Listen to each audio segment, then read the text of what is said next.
Hello. Is this working? Yes? Okay, better here. Good afternoon, everyone. My name is Noela Invernici. I am a professor at the Federal University of Paraná in Brazil. I am also part of the editorial committee of Engaging Science, Technology, and Society, and recently assumed the position of Secretary of 4S. It is my great pleasure to chair this wonderful panel on making and doing transformations, the theme of this 4S EASST Joint Conference. Thank you, Teun, and all the team, of course, for your hard work in organizing this tremendous and exciting conference. A few years ago, in 2018, all over Latin America, we celebrated the 100th anniversary of the revolt of the University of Córdoba. The University of Córdoba, located in the center of Argentina, is one of the oldest universities in Latin America, founded in 1613 as a typical colonial institution. In 1918, the 1918 revolt of Córdoba was led by young university students that demanded the democratization of the university and with it, the democratization of knowledge. This event prompted a progressive reform of Latin American universities during the 20th century, based on the principles stated by the Córdoba Manifesto: autonomy, co-governance with the students' participation, laicism, freedom of thought, and university extension. The latter, university extension, is since then one of the three pillars of most Latin American public universities, along with teaching and researching. The idea of extension is a university open to society, and it is seen as a democratization of knowledge mechanism, as well as a research agenda setting mechanism. However, it has often proved very problematic to implement, sometimes due to lack of funding, others because of a top-down approach. Even the word extension is problematic, and more recently because of the standard research productivity demands that have turned extension a less prestigious university activity. I mention here this very Latin American situated process, but I am aware of the fantastic similar experiences on the science shops in Europe and also in the United States that were very active in the 70s, and I am sure that there are other practices in universities elsewhere. Precisely, all the three talks in these plenaries are stories of the configuration of knowledge production and democratization to address social problems and influence public policy in transformative ways, with different communities in three different places of the world along the last 4 decades. They show how universities have engaged with Aboriginal populations in Australia, poor communities in Argentina, and patients in the Netherlands. In all the cases, the universities, communities, interactions have undergone a learning process in which an ecology of different knowledges and socialities were put into action to come up with solutions. All of them resonate that original idea of STS as a change-making movement that we want to keep alive along with the idea of a truly democratic university. In the process, new concepts, theorizations, and realities have been produced, or better, co-produced. But I will not spoil the presentations, so I will open the floor for the presenters. I will present the speakers now in the order they appear in the program. The first presentations by Lucas Becerra and Paula Juarez is titled STS Making and Doing for Inclusive and Sustainable Development, Learnings and Proposals. Lucas Becerra is a professor at the Department of Economics and Administrations of the Universidad of Quilmes, Argentina, and an assistant researcher at CONICET, the Argentinian Science and Technology Council. His teaching and research activities encompass the social studies of economic development, the social studies of technology, science and technology policies, technologies for inclusive and sustainable development, and circular economy. From this interdisciplinary background, he has been developing new concepts and empirically based analysis, as well as supporting public policy advocacy and the generation of cognitive inputs for decision-making. He is a member of the Networks of Technologies for Social Inclusion, TISA, Red TISA, and the chief editor of the journal Redes, Revista de Estudios Sociales de la Ciencia y la Tecnología. Paula Juarez is professor of Sociology of Organizations and Latin American Social Theory and researcher of the Institute of Studies of Science and Technology at the same University of Quilmes, Argentina. Paula has developed a strong expertise in inclusive and sustainable development, science, technology, and innovation policy, and circular economy. She is currently the coordinator of the Network of Technologies for Social Inclusion, Red TISA, which has carried out prolific research and theorization on technologies for social inclusion in Argentina and other Latin American countries. She is also involved in various initiatives of territorial intervention and social impact, such as the Engagement Project on Water, Sanitation and Habitat Management in rural and peri-urban areas. So Paula and Lucas, the floor is yours. Thank you.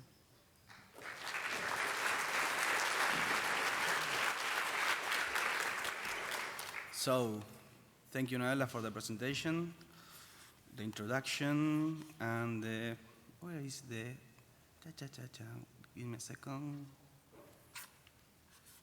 Now, yes.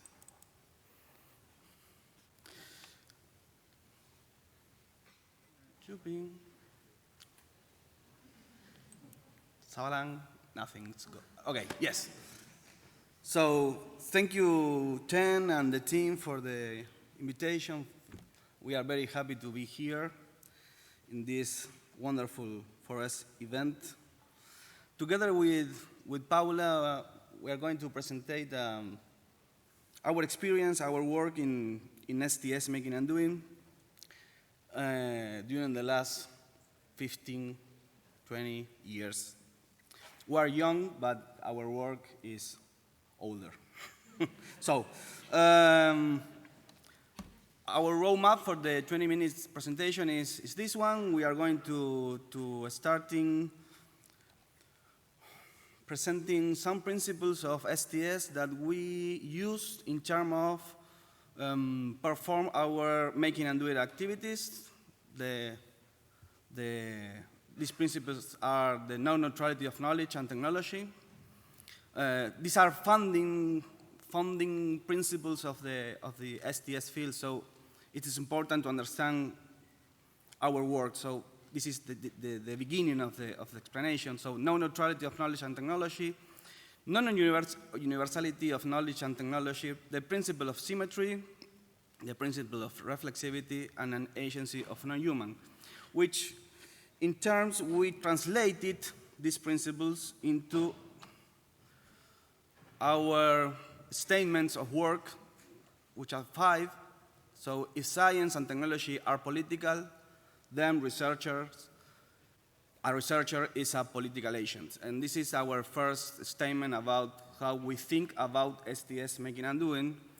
No, a particular kind of political agent, an agent of development. Then, if a researcher is an agent of development, the production of knowledge and technology has to or must be related to solve local and inclusive problems, situated problems, learning from the failures and the success, and learning from how technology works and non-works, how knowledge is created, and how knowledge is used to solve problems.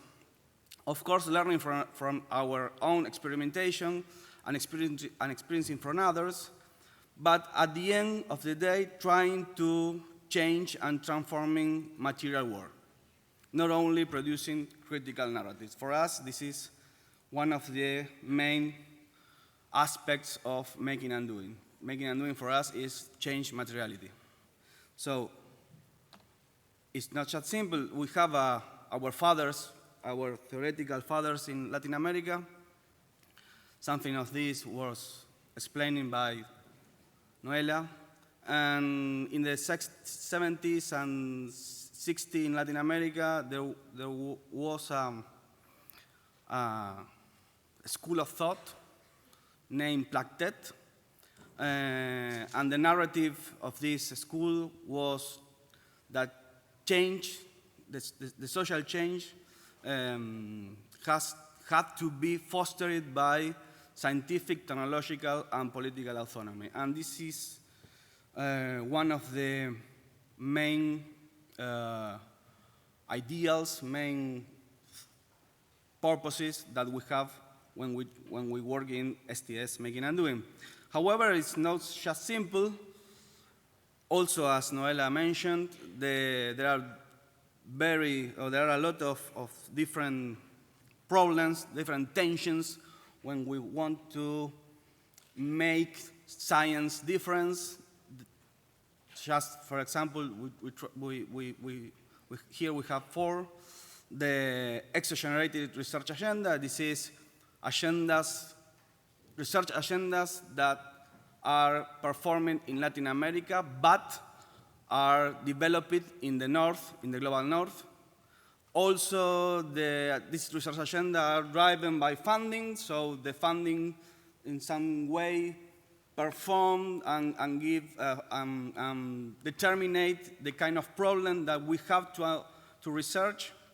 The academic evaluation system oriented to bibliometric indicators, neglecting technology development and engagement activities, which at the end of the day, the result of these 3 dynamics is that research and practice are dissociated. So the question is, what we do in STS, making and doing, in Argentina, taking into account these restrictions. So we are a research institute of science and technology. Our institute, the name is Science and Technology Studies. So the name the name of the research institute is very related with the field. But in the 90s, the first research was related with, especially related with history of science, history of technology, sociology of science, philosophy of technique. But in 2008 and 2009, the institute began a transformation because because key drivers of transformation appear. The creation of the National Ministry of Science and Technology, international funds oriented to the research of something near to inclusive development, new national policies oriented to solve inclusive and sometimes sustainable problems, but especially in 2008, a national health report on disease was launched with a specific problem of arsenic in water. Arsenic is a natural polluter of water. And these key drivers require, in that moment, okay, we need to, if we want to do research and engagement related with solve problems, we have to change our ways of doing. So what we have, we try to produce a sociotechnical approach, our own sociotechnical approach, and we change the way of thinking, trying to link all our activities, research, engagement, policy assessment, and human resource training, and all of this in terms of empirical grounded analysis, trying to produce new theoretical concepts and planning frameworks. So these new ways of doing finally evolve in terms of political and normative definitions. So for us, like 15 years later, research agenda is oriented to solve social and environmental problems, and we try to modify funding, to modify others' research agenda, to modify the ways that institutions think public policy in order to produce solutions to social and environmental problems. And obviously, in terms of produce new material relationships, sociotechnical systems is our key concepts. So this is the team, a lot of people. And how many time left? Okay, wonderful. I have 12. Oh, I'm going well. So, of course, there are history behind this movement. And the first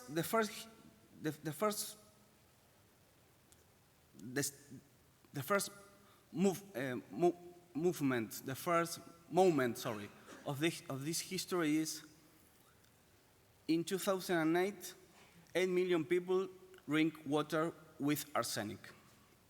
And in 2008, the National Health Report said that there was an increase in cancer cases related to arsenic consumption.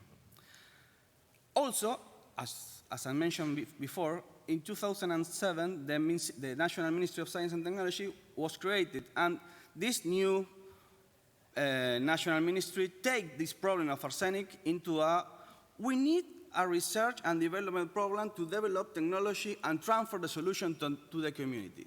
Okay, so in that moment, the national ministry called us to give them some advice about how to do that. And what we found was that there were 112 technologies developed by research institutions, but no one working. Yes? So there was not a problem of research and development. There was not a problem of funding related to solve this problem of arsenic in water. So if you want to work in terms of STS making and doing, the research question is easy, is why things work or don't work. Why a specific knowledge or technology works as a solution or not. It's a question of the STS field. It's the question of Baker. It's the question of Latour. It's the question of Calon. It's the question of Hughes. It's a question of our field. And especially, what does the technology work for? Because these 112 research institutes receive funding to develop these technologies. So two lines of action were deployed in that moment. First, we started with the analysis of experiences, especially experiences that fails, carried out by others to make a fine-tuning of our sociotechnical approach, but we conduct a local development project oriented to solve social and environmental problems. In this moment, we try to change our situation in terms of being a practitioner. If we want to learn about how to solve social problems, we need to perform we need to develop concrete solutions. So we started the project DAPET, Water for Development, and we found that with a co-definition of problem methodology in 4 different locations in the north of Argentina, we found that the main problem of these communities was the scarcity of water for drink, for human and for animals, and not the quality. The arsenic wasn't a problem for the communities. The problem was the scarcity of water. But what water? Because when we try to figure out where is the water, the water in the underground was very scarce, or in fact, didn't exist. So the problem here is, okay, if arsenic is presented, or arsenic is a condition, it's a material that exists in the underground water, but people doesn't have access to underground water, where is the problem of arsenic? Yes? So, and when we talk about water, what is water in these places? Or in terms of our funny question, water, how many phases do you have? Water is not unique. Water is, in fact, is for human drinking, is the hydration requirement of animal, is water for sanitation, is rain. Sometimes it's a problem, sometimes it's a solution. So in this methodology of local management desk, we co-design solutions with the population, but we found that the problems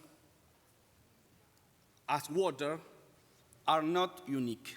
When we try to solve development issues, we face 2 problematic situations. I mean, a moment, a space where you have an interlinked problems, interlinked solutions, interlinked materialities, interlinked social groups. So when we try to find solutions to development related to water in the north of Argentina, in the purest part of the country, we must to produce socio-technical systems. No particular solution, no artifactual solutions. So we must to produce systems of solutions, or solution systems. So when you think about systems, you change the ontology of problem. Water is now, you have to think water in plural terms. Waters is a key element to foster development dynamics. Waters are always presented in terms of problematic situation. Arsenic is only one element. So when we move from socio-technical analysis to socio-technical strategic planning, we found that the problem changed from arsenic to water for development. And water for development requires 4 levels of action. Level 1, with local management in the communities, producing new materialities, and we have 3 kinds of water: water for human drinking, recycling water for showers, and reduce water consumption in animal production, improving the genetics of the goats, and also planting prickly pears. And we foster and we develop new food, productive, and organizational options in these communities. But the next step was enhance the scale and scope of the problem. So now, the problem of water for development is not just about 4 localities, 4 places in the north of Argentina. It's a problem of the country. And if we want to work at the national level, we need to enhance the scale. And we did it. We made the Plataforma del Agua water platform, We produce a co-design of national policies of water and development in isolated rural areas. We made a set of networks in Argentina and in the Latin American region.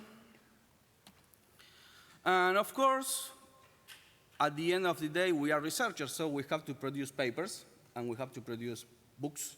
And of course, we change also the focus of our academic research in terms of water and development. And obviously, this was an input for a new set of postgraduate trainings. So if we take these 4 levels, I need 3 minutes. If we take these 3 levels, we get this wonderful, it's wonderful because we made it, this wonderful scheme.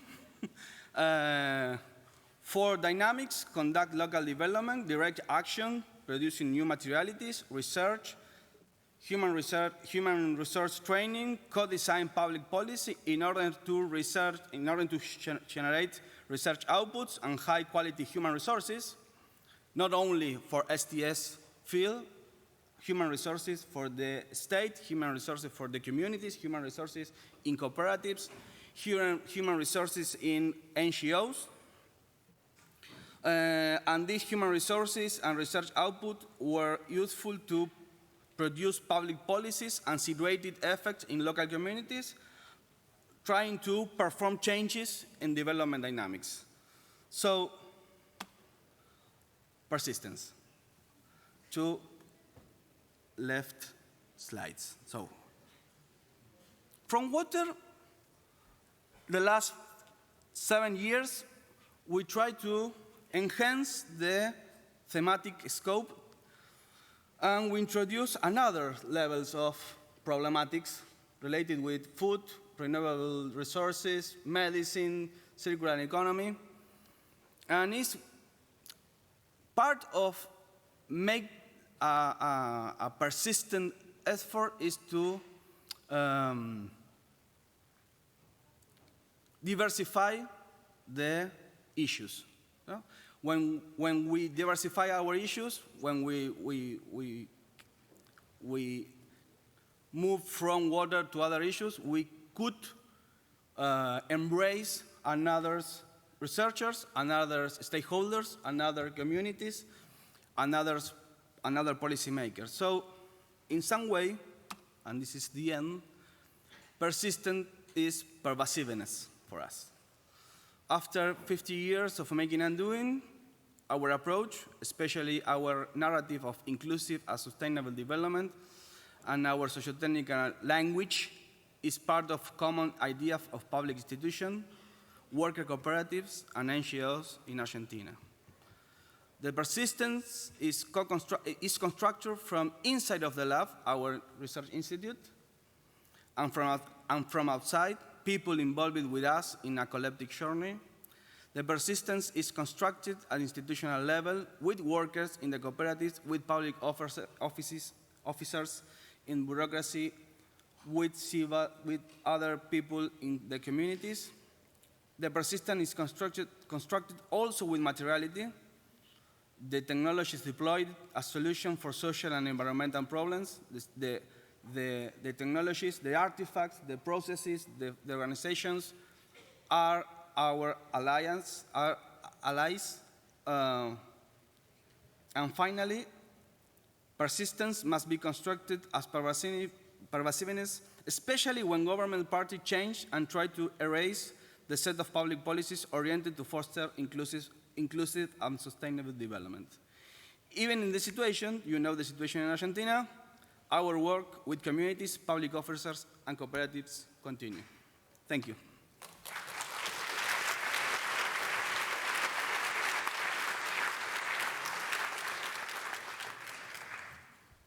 Thank you very much. Our second presentation is titled From Democratic Dialogue to Material Agency and Back. There's no such thing as Dutch making and doing, and this is a story about it by Mikkel van Oudhuizen. I hope I pronounced it more or less, okay? And Teun Jerak. So please, you can arrange your presentation while I'll present you. So Mikkel van Oudhuizen is an assistant professor of citizen science for responsible transformation at the Athena Institute in this university, working at the intersections of open science, public engagement, and innovation governance. Previously, in Belgium, he researched on how nanoscientists shape new futures, on the politics of participation in technology assessment, and on innovation policies. In 2015, he joined the Belgian Nuclear Research Center, where he studied safety and security governance, citizen-driven radiation monitoring, and worked with diverse stakeholders to promote the responsible research and innovation in the nuclear field. Later, as a research fellow at the University of Cambridge, he researched and facilitated interactions between grassroots citizen science groups and public authorities and research communities. He is a co-founder and coordinator of the Belgian Science, Technology and Society Network, and he also creates science cartoons. Teun Jerak is a professor of transdisciplinary science and technology studies at VU Amsterdam, where he is the program director of the Research Master on Global Health. His research draws together two activities that are often seen as belonging to different realms, intervening in practices and furthering scholarly understandings of them. Teun focuses on transdisciplinary social studies of health, care, and medicine, including the study of evidence appraisal in relation to different knowledges, knowledge standardization, and health care improvement, and technology development for inclusive health and employment. He has developed a theory method, situated intervention, which is also a book by MIT Press, for such work. His work on STS Making and Doing, which is also a book with Gary Downing, is a space for the scholarship of transforming practices, which is very well known to all of us in this conference. Teun and Michael, you can present, please.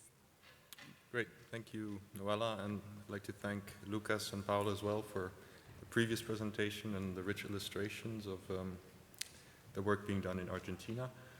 What we'd like to do now in the next 20 minutes or so is move from South America to here, to Europe, and more specifically Amsterdam, which is where Teun and I are based at the Athena Institute, and so to a European context.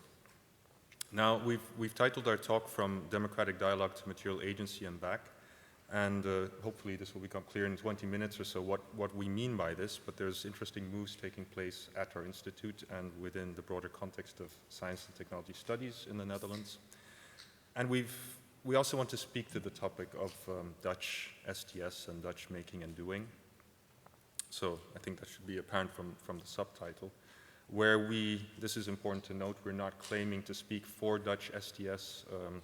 One could even question what that is precisely, but we want to look at this through our own lenses, so through our own experiences, working in the Netherlands and also working at the Athena Institute here at this university. Now, the Netherlands. What pops up, I think, in terms of, these are stereotypical images, but you see them time and again. It's water, it's windmills, it's dikes, and it's bikes. And this has been wonderfully illustrated by Dutch STS colleagues in this book, Technology in the Making of the Netherlands, where they show or they illustrate how developments in science and technology in this country have unfolded with Dutch nation-making, so the nation-making of a Dutch state and the formation of a Dutch identity. And so if we acknowledge this, and if we say that there's such a thing as Dutch science and technology, then arguably there's something to be said for Dutch STS, the study of these sciences and technologies in society. And I want to speak to this particular strand of Dutch STS, which is closely linked to the governance of science, to notions of responsible research and innovation, which to some extent, to a small part, I would argue, is also a Dutch invention. I know that might not go down well with some people, but I think there is something to be said for it. It ties into notions of dialogue, democracy, and deliberation, and I feel like when we're not giving any kind of exhaustive overview, but I do feel we should at the very least acknowledge the influence of constructive technology assessment, CTA, which in a nutshell is an approach that, well, it developed in let's say, the 1980s in this country, in which a diversity of stakeholders come together and co-design socially robust technologies for and with society. Now, a disclaimer, I myself am not Dutch, despite my name. I'm from Belgium, which is this country south of the Netherlands, in between some of the other big countries, and then, of course, there's Luxembourg. But it's important to note that these countries have entangled histories, and so I look at this through my own lenses, somewhat as an outsider/insider working in the Netherlands. So back to Dutch STS. So I think to give you a very, very brief overview, we see since the 1980s, we see these and society departments emerging at the various universities, including this one, across the country. The emergence of the Netherlands Graduate Research School of Science, Technology and Modern Culture, WTMC, which is still around and which attracts STS scholars from across the nation. And Teun has alluded to this earlier in previous presentations, but also the EASST4S meetings, which were held in the Netherlands, in Amsterdam, Rotterdam, and now we're back to Amsterdam at a different university this time. And what I'm always in full admiration as a semi-outsider is, we see the emergence of institutes in this country, such as the Rathenau Institute, which is still around, and which was formed or erected in 1986, and which is the Dutch Technology Assessment Institute, which advises the Dutch Parliament on matters relative to science and society. I could go on about this because, for instance, in Flanders in Belgium, the TA Institute was killed off by the government at some point, but let's not go into too much detail there. Let's just focus on this. I think what I certainly notice, and having been here for more than 2 years, but of course having engaged with Dutch colleagues and scholars and with others, I think dialogue emerges as a core feature, a central characteristic of science governance in this nation, and more specifically dialogue as deliberation. So where, as I was alluding to earlier, the idea is to bring together stakeholders, have a diversity of stakeholders, I should emphasize, have them co-create, co-construct socially robust outcomes. That is the general idea behind it. And it emerged as a new mode of science governance, obviously not only in the Netherlands. There are links with the emergence of upstream public engagement in countries such as the UK, Denmark, and so on. But this here is very much rooted in anti-authoritarian counterculture movements which emerged in the 1960s. And I would argue that it is institutionally embedded, cherished, and very much rehearsed. So I'm always amazed at the amount of dialogue that takes place in the Netherlands. And Maya Horst and Alan Irwin have argued this for the case of Denmark, how science governance is enacted in Denmark, and their notion of consensusing is quite central here. There is this, I think, aspiration in the Netherlands as well towards consensus, towards closure, which is based on broad stakeholder negotiations and then achieving some kind of joint agreement to move forward together. And of course, this ties into a broader European repertoire, so that very much pushed by the European Commission, for instance, the idea of strengthening dialogue. Again, dialogue is very pervasive here, between researchers, decision makers, and members of the wider public. So here you see some of the work that takes place at the Athena Institute, so that is facilitated by us, and in a broad sense, this is about dialogue. It is not a purely discursive activity, obviously. It involves props, embodied experiences, people bringing their life worlds to the table. It's also very fun, as you can tell. It's, people are laughing and having a good time. And this is the work that is being done, and which I think Athena has very much helped to shape. Now, there have been some defining moments, arguably, in the development of Athena, which was erected in 1982, so long before my time. But there is a prehistory to that, of course. In the 1970s, with, it was mentioned earlier, the notion of science shops emerging in the Netherlands, which I would claim is to some extent a Dutch science governance export product, because it has been emulated in many other places in the world. And Athena has tapped into that tradition. So initially this was, at the most basic level, the idea was to bring together members of civil society with technical experts, with scientists, and to discuss matters that are important to science and society, and to, again, have these dialogues about these issues.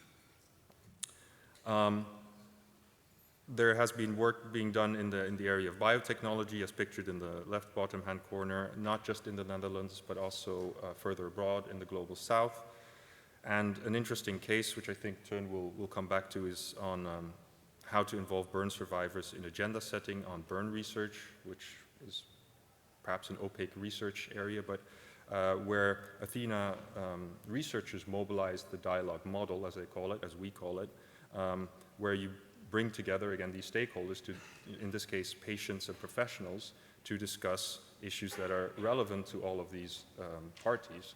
And so one item that emerged, or one issue that emerged and then was put onto the research agenda, was the importance patients pay to itching. So there was no consideration in research at the time when it came to itching, which is just generally overlooked. So this was something that was then added to the research agenda through this dialogue approach. I'm going to end here and then pass on the floor to Teun, but I think I want to conclude by arguing that dialogue is an institution in a country such as the Netherlands, but it is also a troubled institution because, well, for one, dialogue has politics, and by that I mean that given the present political context where we have a right-wing government in this country, perhaps that's even too soft, it's a far right-wing government, this might put pressure, external pressure on dialogue and the type of research that takes place here and the type of STS research that is being enacted. So the question then is, what kind of dialogue do we need? Do we perhaps need to think of more agonistic or antagonistic forms of engagement rather than dialogue as such? Or agonistic public engagement might be a way in between technocracy and deliberation. And so you see pictured here someone looking at a map of air pollution in Flanders in Belgium, which is where I'm from. And so I can say this because in this context in Flanders, we don't have this tradition of dialogue as it manifests here in the Netherlands. But initially, this citizen science initiative, which sought to map air pollution, emerged through grassroots initiative and was very much about measuring and monitoring air pollution without therefore initiating some kind of dialogue with other stakeholders. And so we probably need space for non-dialogical forms. I have a colleague, Wilhelmine Willems, who has organized her own, with her team, theater dialogues on where the idea is to bring in these more agonistic sentiments, for instance, by inviting people who are opposed to climate activism, to bring them to the table and to make this more embodied, to involve emotions and play in this type of dialogue. So I think at the Institute there are at least two moves. One is about transforming dialogue by remaining close to the spirit, the heart of dialogue, and the other is by moving beyond dialogue, and that is extremely valuable as well, and this is something Teun will speak to. Yes, thank you, Michiel. Let's see if this works. Yes, it does. So it's very interesting when preparing this to realize how helpful it can be to get a Belgian perspective on the history of Dutch STS. And then to realize that, of course, there are many such histories, and I come from a slightly different one, within which agency is positioned quite differently, much more in terms of sort of social worlds, flat ontologies, rather than thinking about stakeholders, for example. So some of my Dutch sources you can see below here. They were also here in the previous plenary, and I think Jeff is one of the very few scholars who's sort of half angel, half rock star. Here he looks like an absolute rock star. And I indeed have developed this, I mean, within that there's much more of an attention to epistemic practices, material agency, and infrastructures as sites where transformation might be taking place. So with situated intervention, I've tried to work more in that sphere. And one of the spaces in which I've been doing that is in relation to guideline development in the health sector, because guideline development are such epistemically charged settings. Now, different ways of trying to be transformative in that space, of course, are through epistemological critique.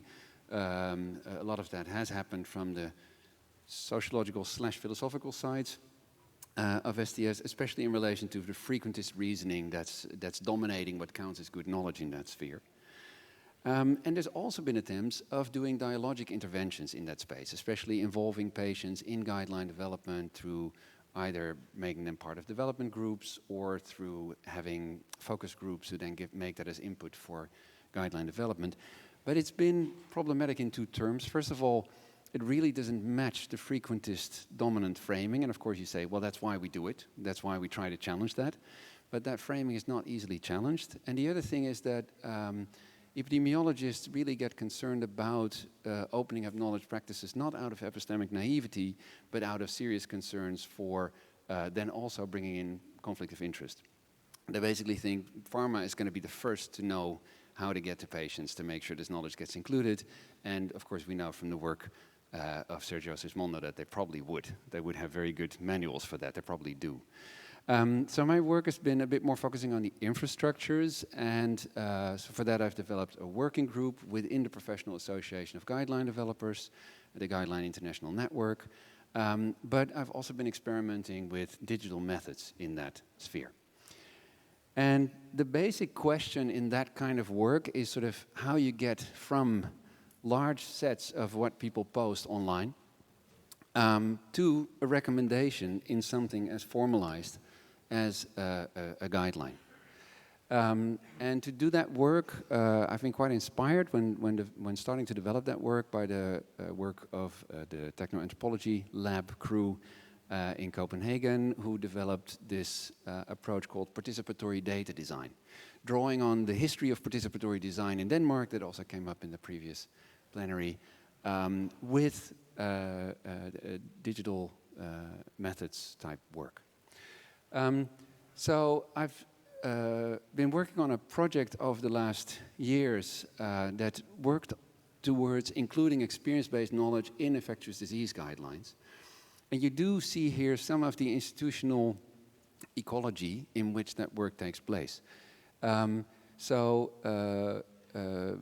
point out three people here. You see Leah Lush is third from the right. She's a PhD student from this project with whom I'm doing this work from the Athena Institute. Next to her you see a colleague from the social AI department. And that's part of the same faculty. We're part of the Faculty of Science as a former biology and society department.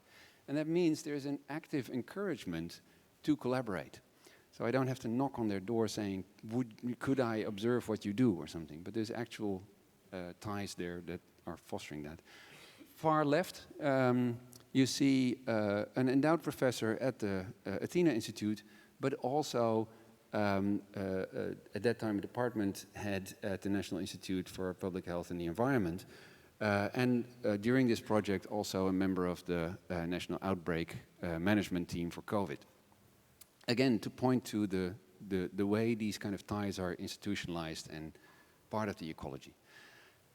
I want to give you an example of work we've done in relation to the scabies guideline. I put it below in a couple more languages in case you're not sure what scabies is.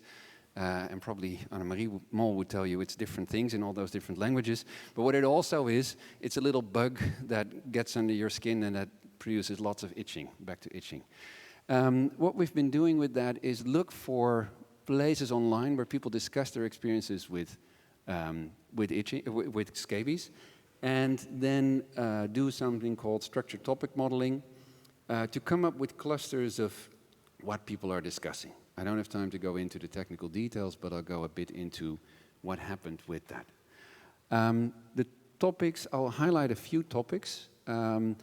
One of them was related to community support, and this has to do with the fact that people feel so much shame and feel so isolated in having scabies that they're really happy to find this online community where they can discuss their challenges of living with scabies. A second cluster, as I said, was itching. It's horrible and it's driving people crazy. And they have a lot of anxiety related to it. A third big cluster that was being discussed was that it takes very long to diagnose, because there's a lot of stigma around scabies, and that means that people, it's still considered a kind of a poverty disease, but it's no longer restricted to that at all. So that means that it's very often very late diagnosed, and of course, all that time people are itching, reinfecting themselves within families, etc. And finally, it costs people a lot of money. The expenses they have, of course, there's national covered health insurance here, but still people have co-pay for some part of it. And then on top of that, it's very high energy bills. You have to wash your clothes and put them in the dryer very regularly. And of course, we had high energy prices over the last years as well. So what's the consequence of all of this? It takes long to get the diagnosis. There's a huge stigma.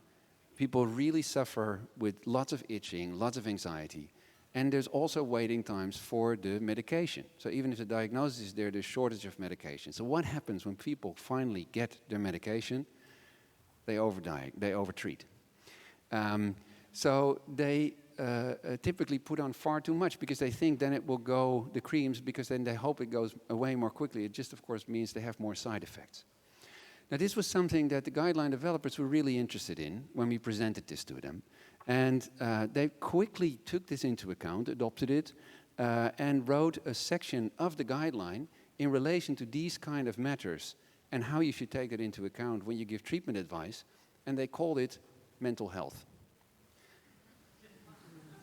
So there was a separate section in the guideline, and there was a lot of, understandably, a lot of sort of enthusiasm and pride about having, this was the first public health infectious disease guideline that had a section on mental health, and they were proudly sharing that. Another topic that we found is related to self-made creams. So this is one of the illustrative posts. Someone who had for weeks had scabies, then they were traveling, and it came back. And they couldn't get the medication, and they also couldn't get it sent. So they started to read up, and then I bought 2 bottles of pure tea tree oil, hoping at least it would stop things from getting worse. Well, guess what? 2 weeks later, without being able to follow the washing prescriptions, which were the expensive ones, it's almost all gone, and I feel almost no itching. Now, of course, we weren't really sure how to bring this to the guideline development group. At least I wasn't, but Leah had another thought. She went to the literature and looked up if there are actually any publications supporting this. And yes, there are. There is emerging evidence that supports the efficacy of tea tree oil for treating scabies. So we presented this as well to the guideline development team, and they said, yes, that's really important, and we do see it, and we discuss it a bit further, and in the end, it didn't get into the guideline.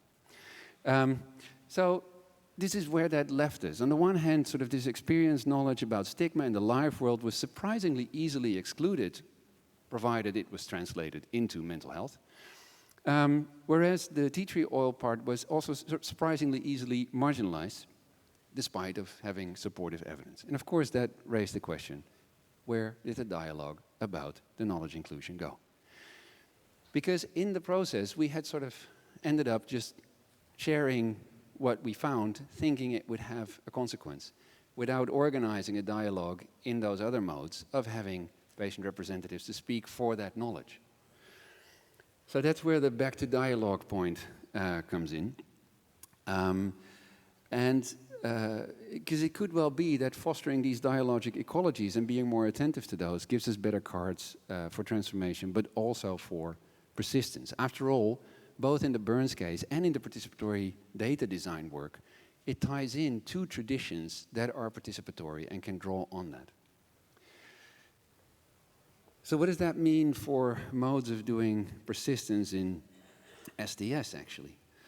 if those streams that are quite separate, I would say, in much of Dutch STS, actually benefit a lot from themselves, from connections. I see sort of two modes of doing persistence in the field. One is sort of focuses on essentializing and sort of professionalizing and canonization. Which texts should we be teaching to all our students? And another mode of doing persistence is by focusing on the flows of learning that lie in between sort of schools of STS, but also between STS and its fields. And I think that came up quite strongly in the presidential plenary, in the opening plenary, where, of course, Alondra said actually the thing that was much more helpful was to have an overview, was to have a meta review. And Brice Laurent was sharing about how important it is to have a very diverse team. Yes, I'm ending. To have a very diverse team with lots of different disciplines in it. So that made me aware of a quote I really like from Steve Brown about the work of Michel Serres. And Steve says, you know, we should seek our instruction neither from science alone, nor the sacred, nor any singular form of understanding, but should rather seek to occupy the spaces of transformation which lie between. Neither one nor the other, but the third space. Hence Serres gives the name third instructed, tiers instruit, to him or her who is able to give up the comforts of disciplinary specialism and risks putting themselves into perpetual translation. And I have an anecdote to end that with. When Gary and I were editing the Making and Doing book, we had invited people based on their profiles and positions in STS Making and Doing work to contribute to this. And we asked them to write extended abstracts. And almost invariably, all of those contributors positioned themselves as outside of a somewhat homogeneous STS that they were not doing. And these were either former presidents or prize winners or council members of our societies. So it made us think that actually we're probably in a Groucho Marx field. And it's a field where, you know, we wouldn't want to be part of it if it would have us as a member. And in WTMC, there's another version of that. At the beginning, when people briefly introduce themselves at our workshops, quite often somebody says, well, I'm not really STS.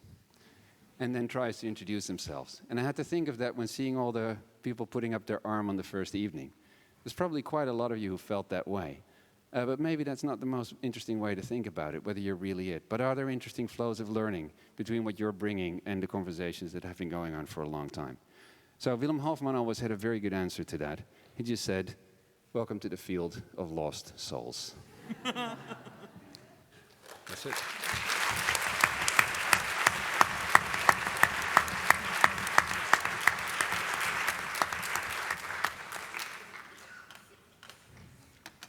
Thank you.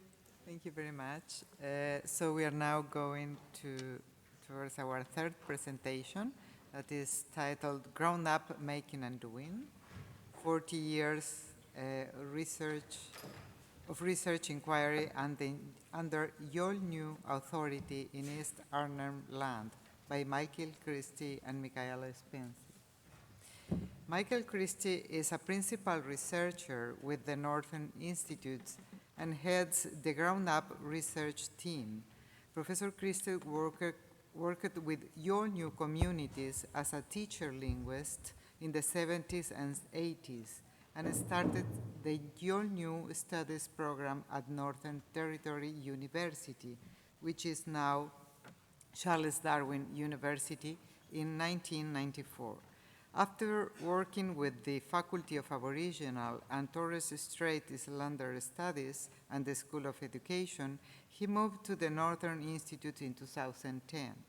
Michael's current research interests cover a range of collaborative transdisciplinary projects in indigenous contexts which involve careful investigation into diverse knowledge practices and methods. A key part of collaborative transdisciplinary methodology is avoiding simplification into received categories, and maintaining research websites has become a key aspect of that work. Michaela Spencer is a senior research fellow at the Northern Institute at Charles Darwin University.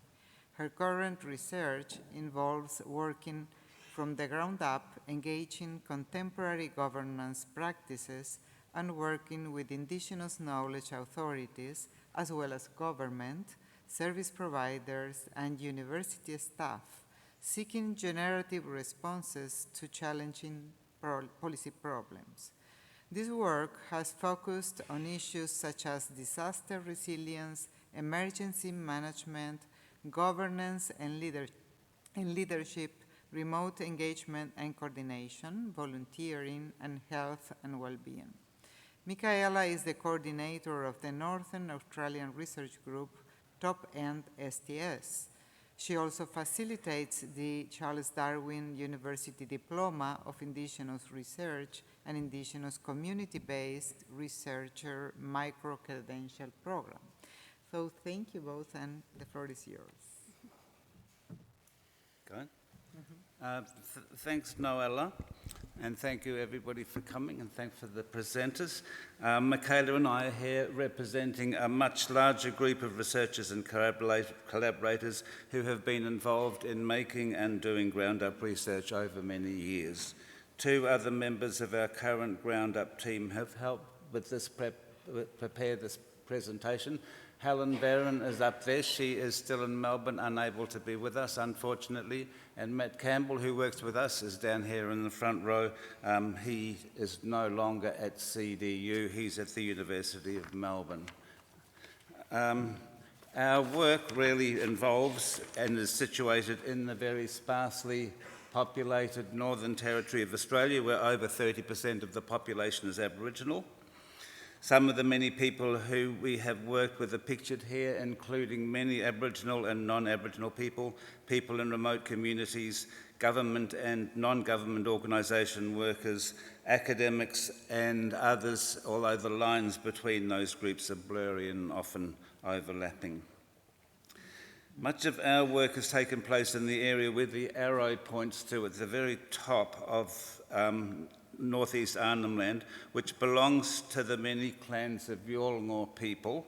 And there on that other very rough map there you can see a mosaic of the Yolngu people, places, languages, which are all connected through kinship lines and through lines of ancestral travel. Throughout the whole of Australia, as the Aboriginal creating ancestors walked, danced, sang and cried their way across the country, they left behind new and different languages and their different peoples with different ancestral histories and totems in every place that they arrived at. And each place has its own language. And maintaining these differences and keeping them clear is an ongoing commitment of Aboriginal elders. And as you shall see, preserving differences is a key part of their and our practices of making and doing transformations. And just one more point, since 1623, the Yolngu word for a non-Aboriginal person has been Balanda, which actually is the word for Hollander. So when we refer to Balanda in our talk, we're not only referring to Dutch people, we're referring to everybody who's not Aboriginal. Thanks, Michael. So up here on the screen, on the left is a picture of the Northern Institute where we work, and on the right is a picture of a few of our Yolngu collaborators out there on their homeland. And we saw starting with these pictures here together as important and as pointing to a particular kind of STS work that's come to life in Northern Australia. So our ground up work always concerns working together at radically different knowledge-making institutions. So on the one hand, the colonial institutionalities of various settler government agencies, including the university, and on the other hand, the often hidden or unrecognised institutionalities of Aboriginal people places, their knowledge practices, their agreement making, conflict resolutions and attendant metaphysical commitments. So we've selected just 5 stories from our work around different issues over 40 years that we're going to share with you as a kind of exemplar of ground up work and the kinds of things we do. But now Michael will introduce one of the grounding metaphors brought into our work by our Yolngu supervisors. Thanks, Michaela. During the 1980s, the Australian government supported what came to be called both ways education, which is a pedagogy in which Yolngu or other Aboriginal and Balanda must learn from each other in 2 directions, each taking seriously the other's knowledge practices and the attendant institutional work and commitments. At Yirrkala, which is a community in the, where that pink dot was on the map, I was working at the time, and the Yolngu Aboriginal elders were involved in helping us to think through how we would be able to reform the curriculum. And they gave us the metaphor of a guruma as a model for equitable knowledge making and doing.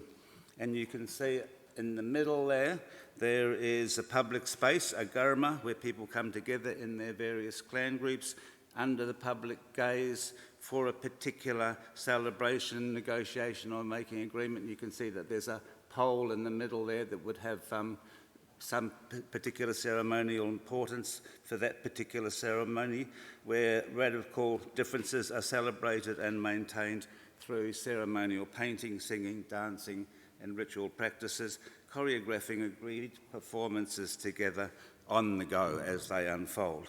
And at the top you can see one group of people participating in that particular guruma. They are honeybee people, and their hives and their honeybees are painted onto their thing, and they have particular distinctive ways of dancing, particular things that make them different from everybody else. And at the bottom there you can see just kids playing around in the evening as the sun goes down. It's a very welcoming open space for everybody to participate. It's a public space. It's not where secret or sacred ceremonies or activities will happen. So as an epistemology, which we were given by the elders, the Guruma curriculum, based on Guruma epistemics, could allow Yolngu and Balanda knowledge practices to be worked together both ways, addressing the various subject areas from the ground-up experience, preserving and celebrating incommensurable differences and multiplicities, working together, making situated agreements here and now, and ensuring epistemic justice. And years later, this Guruma curriculum to knowledge and morality emerging together in collective action continues to inform the methods and metaphysics of our ground-up work. So one place where this Guruma curriculum was particularly productive was in grappling with the challenge of both ways maths education in Yolngu classrooms. So I'll talk a bit more about this, but first we're just going to play this quick video clip from the 1980s. The Guruma project has brought together teachers at Yirrkala Community School and Helen Watson, a Melbourne-based Doctor of Philosophy of Science. They've created a new maths curriculum that relates mathematics to the Aboriginal intellectual tradition and so makes maths accessible to the kids. They did it by drawing on a similarity between the repeated patterns of numbers in maths and the repeated patterns of relationships in the Yolngu Aborigines kinship system. We're trying to do research and study and make kids happy in learning in their own traditions, their own knowledge structure, and then move towards the Western number system. That's the school principal there that was working with Helen at the time. Yes, Helen Veron, as you probably know her, Helen Watson then. So there, Helen Veron was working with Yolngu teachers and under the guidance of elders in the Yirrkala school in the 1980s, trying to find ways that learning can be lively and engaging for Yolngu children, but at the same time also developing school curricula in which no one knowledge system can crowd out the other. So more than in any other curriculum areas, maths presented a particular challenge because of the way that English number concepts, arising within a modern tradition, are vehemently understood as abstract, universal, and without any possible analogues. However, within the Guruma, such obduracy could easily be managed and worked with. In a Guruma epistemology, all concepts are seen as social practices, and these practices are always already within institutions. So numbers arising within modern institutions of science and education could sit side by side and be worked in practice with Yolngu institutions of Gurutul, or kinship, and Jalkuri, embodied footsteps of the ancestors. So by creating pedagogical contexts where the recursive nature of number and value was situated alongside the recursive nature of Yolngu kinship and people places, number as practices could find a productive and flourishing place in Yolngu life without compromising Yolngu heritage. And you can see up there 2 of the Gama maths curriculum documents there at the top. In one of those, children elaborate the recursive nature of gurutu or kinship alongside number. And in the other, division as a practice of arithmetic was presented as a special case that needed to be assessed through Yolngu values, starting with a turtle caught on a hunting trip and divided before being shared in the right way with the right kin relations. So as a basis in practices, these Gama curriculum documents actually emerged post hoc. They came out of teaching workshops rather than preceding them, and they were accepted by the Department of Education as such after some discussion. Oh, okay. So about 10 years after I had been working with Helen and at Yirrkala in the Guruma curriculum, I moved to Darwin, where I was invited to set up a program for teaching Yolngu languages at our new university. And by then I had already been working for about 20 years with Yolngu elders, so it was pretty easy to set up an advisory group of elders which had the Yolngu authority to guide and supervise the ways in which their languages came into the university.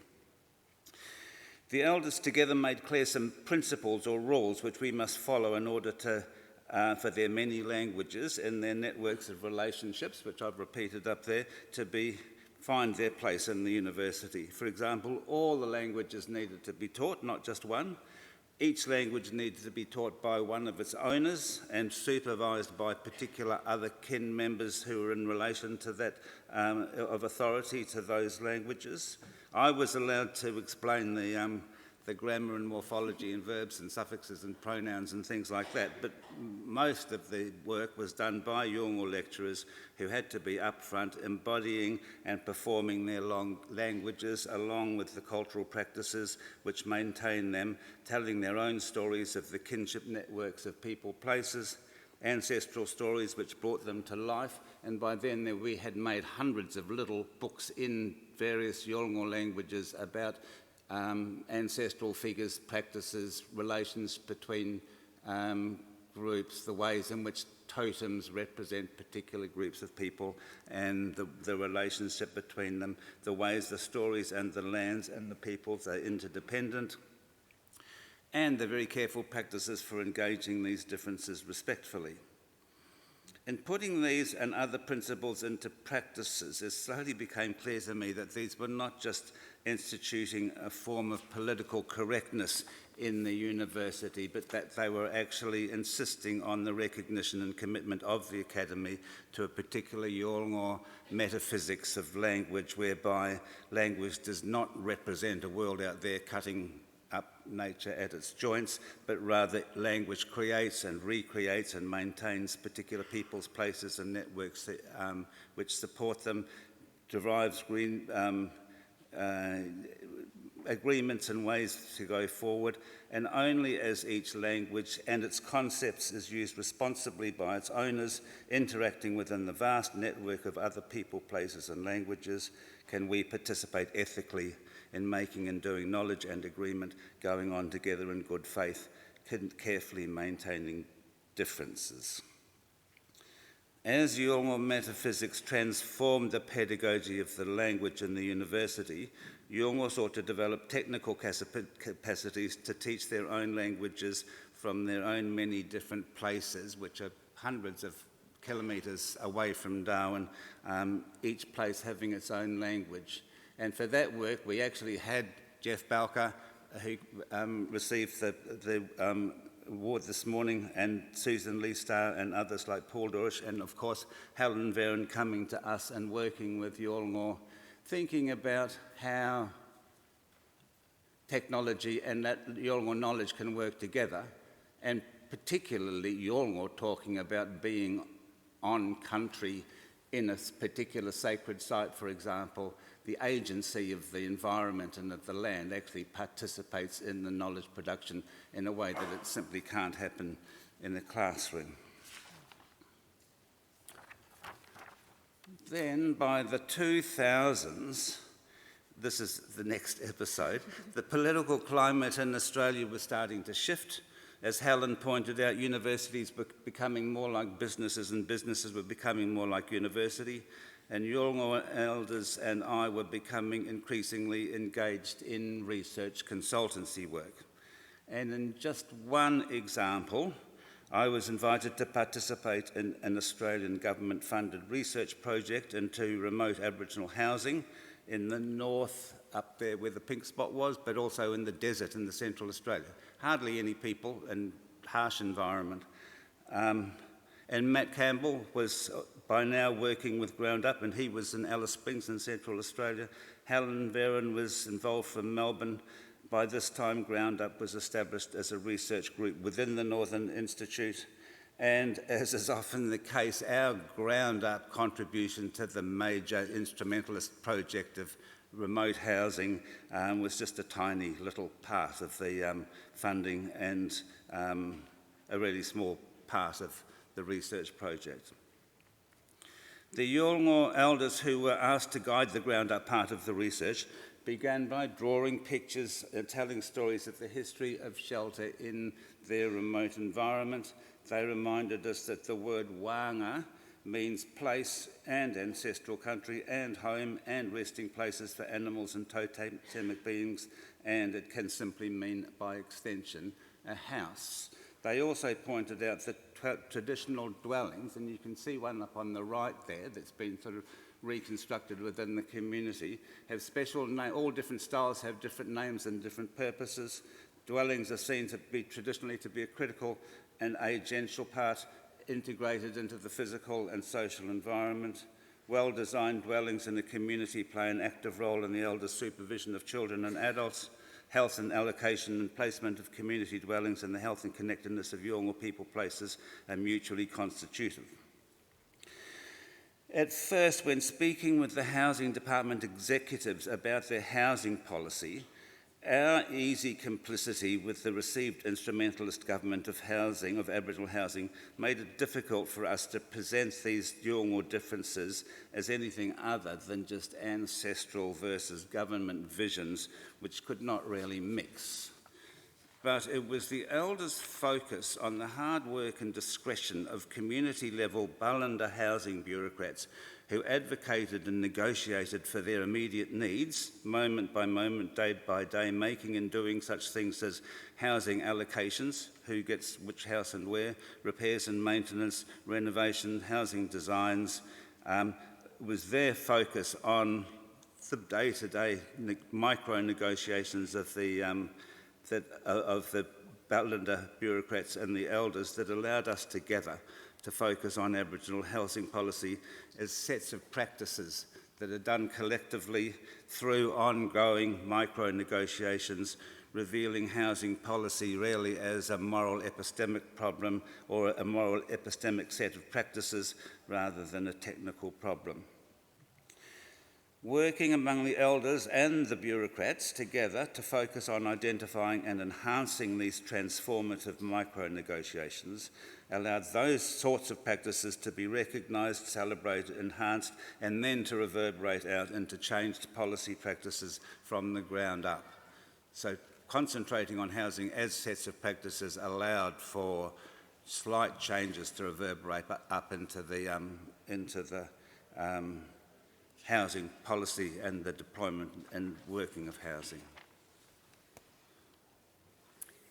So we're getting a bit closer to the present. By the 2010s, the policy environments of ground-up research were radically different to those that had enabled the birth of the Gama maths curriculum back in the 1980s.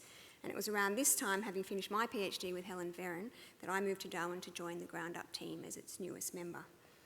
So neoliberalism had taken hold in Northern Australia, and responsibility for services delivery in Aboriginal communities was being devolved to new Aboriginal organisations, working under their own authority and in partnership with government departments. Many strange hybrid Aboriginal organisations were coming to life in remote Aboriginal communities. The poster here on the screen was a ground-up resource for discussing both with bureaucrats and with Aboriginal people the nature of different forms of Aboriginal organisations emerging in communities at this time and their relations to the different institutionalities of the state, roughly pictured up there at the top, and ancestral clan governance sort of visible more around the bottom there. So the Australian government at this time was spending huge amounts of money on governance and leadership training for the boards of these new emerging Aboriginal organisations. And the Northern Territory government, on the other hand, provided a much, much smaller amount of money for ground-up work, guided by elders working to articulate and mobilise traditional understandings of governance and leadership in their own terms. So under the direction of elders, we found ourselves working to strengthen the networks and practices through which these new Aboriginal organisations could function as Aboriginal when they were also working in partnership with the state. So Clancy, there on the bottom right, he used a picture of his totemic design to articulate his vision for his emerging Aboriginal corporation. And a version of that image also appears as the logo above. So he was insisting that his corporation would be successful to the extent that it was grounded in the origin stories of the people, place where it was based and for which he was a traditional owner. That it reiterated these ancestral stories in its everyday practices, including remembering who owns what and where, and the clan networks of accountability. That it presented itself visibly within the networks of family in which it operates, and that it's taken seriously by regulators and bureaucrats, as well as by all other Yolngu whose ancestral lands are elsewhere. So subsequent work of ours with Clancy involved then using these imperatives to co-design criteria through which community development projects funded through his corporation could also be evaluated through ancestral imperatives, and making visible ways in which government staff could productively align with these imperatives. That is, by starting to see organisational partnerships as sets of practices enacting quite different institutional norms, but which can be made to productively connect at some points and have to remain quite separate at others. And Clancy was just one of many other examples of this kind of work that we were involved in at that time. So across all the years of our ground-up work, we've often been told that the differences between government and Aboriginal institutionalities are intractable.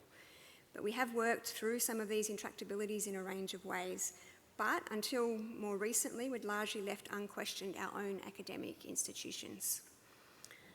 So recently, we've been working to create some forms of university qualification which are suitable for recognising Yolngu knowers, which are really quite qualitatively different to modern academic knowers.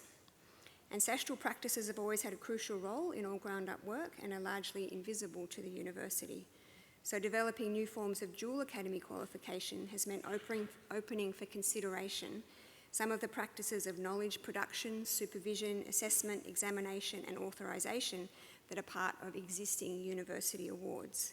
And then designing ways these can connect with the principles of Yolngu knowledge making and doing so under ancestral authority.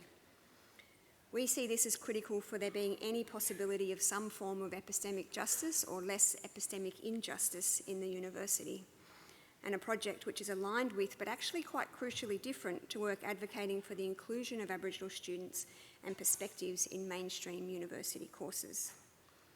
So very, very tentatively and collaboratively, we're beginning to bring to life some dual academy qualifications. These are for various levels of academic achievement and have various forms of recognition in the university, ranging from digital badges and micro-credentials through to a dual academy PhD. But quite importantly, the university institutional arrangements around any of these awards can't ever be definitively settled, but need to remain open for negotiation case by case. So at the moment, we're moving along this path with the help of a supportive, but often sometimes slightly confused, university administration. Okay, so to finish up, sorry. We were asked to reflect on persistence in STS making and doing. So looking back across these decades, we've seen persistence of our ground-up making and doing as really lying in its continual renewal, seeking to affect time and time again generative cross-institutional work, remaining performatively accountable in Indigenous and modern settler institutions, looking for practices in which disparate metaphysical commitments are judiciously separated and connected, and always looking to go on together, avoiding epistemic injustice, but doing this particularly through continually reassessing our own position as academic knowers in all of the work in which we're involved. And I'll finish there, thank you.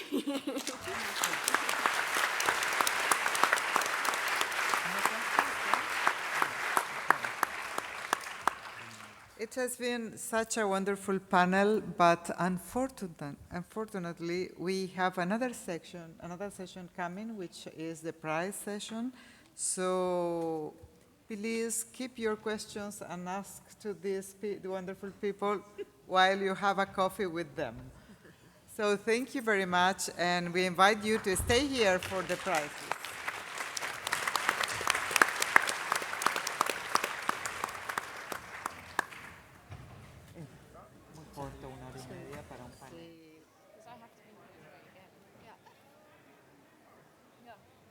So we'll have to.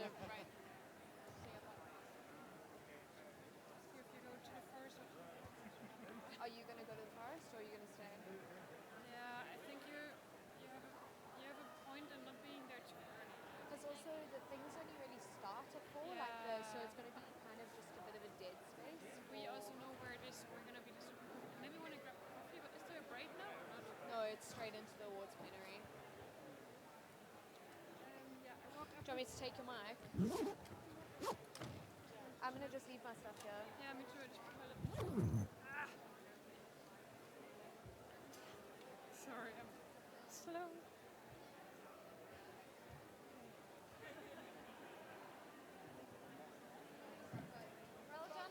I warmed up for nothing. Really well done. Got my arm stretches going. Did my push-ups.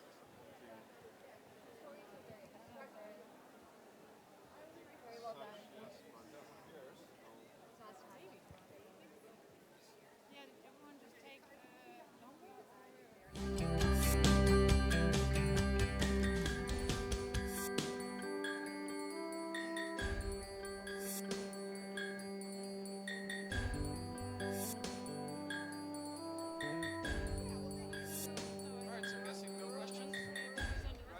So, I don't know. It's also. Yeah, alright. Alright, so thank you.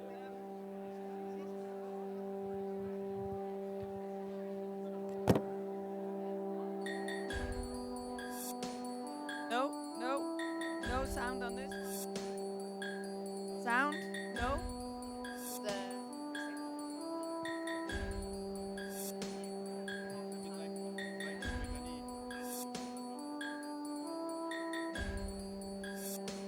Hello? Hello? No, it's not working. It's not working. Hello? No.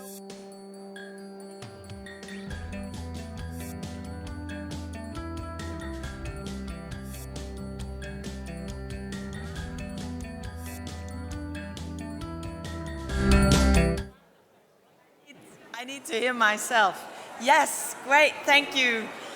Oh, you know what, friends? I'm really, really sorry to disturb all your great chat. We are now going straight into the awards plenary so that we can do that before we all go to the forest. So if you want to chat, please just do it outside. And all of you who've come here for the awards plenary, please come in and come closer and take a seat and get ready for the next big, great thing that we're going to do.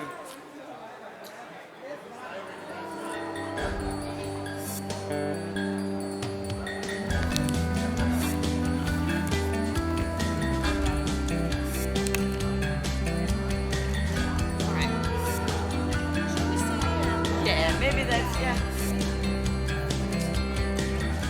I'm just getting some moral support. That's great. That's there now. Oh, yeah, so hold on. Yeah. Jeg var bare lige... Okay, so are we ready to start the plenary? Shall we? We still have a little bit of... Yes, the slides, please.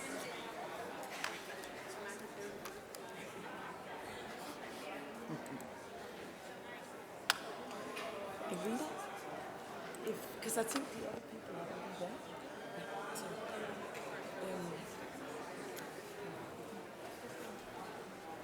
thank you, Amanda.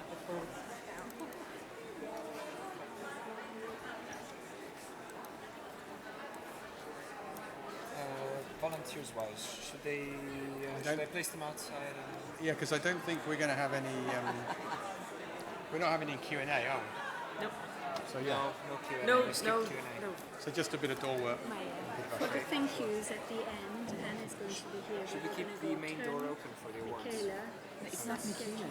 Sorry, I keep Michael from There's no point in closing the main door for awards. Unless it's noisy. And Tone won't be here because he has to be in.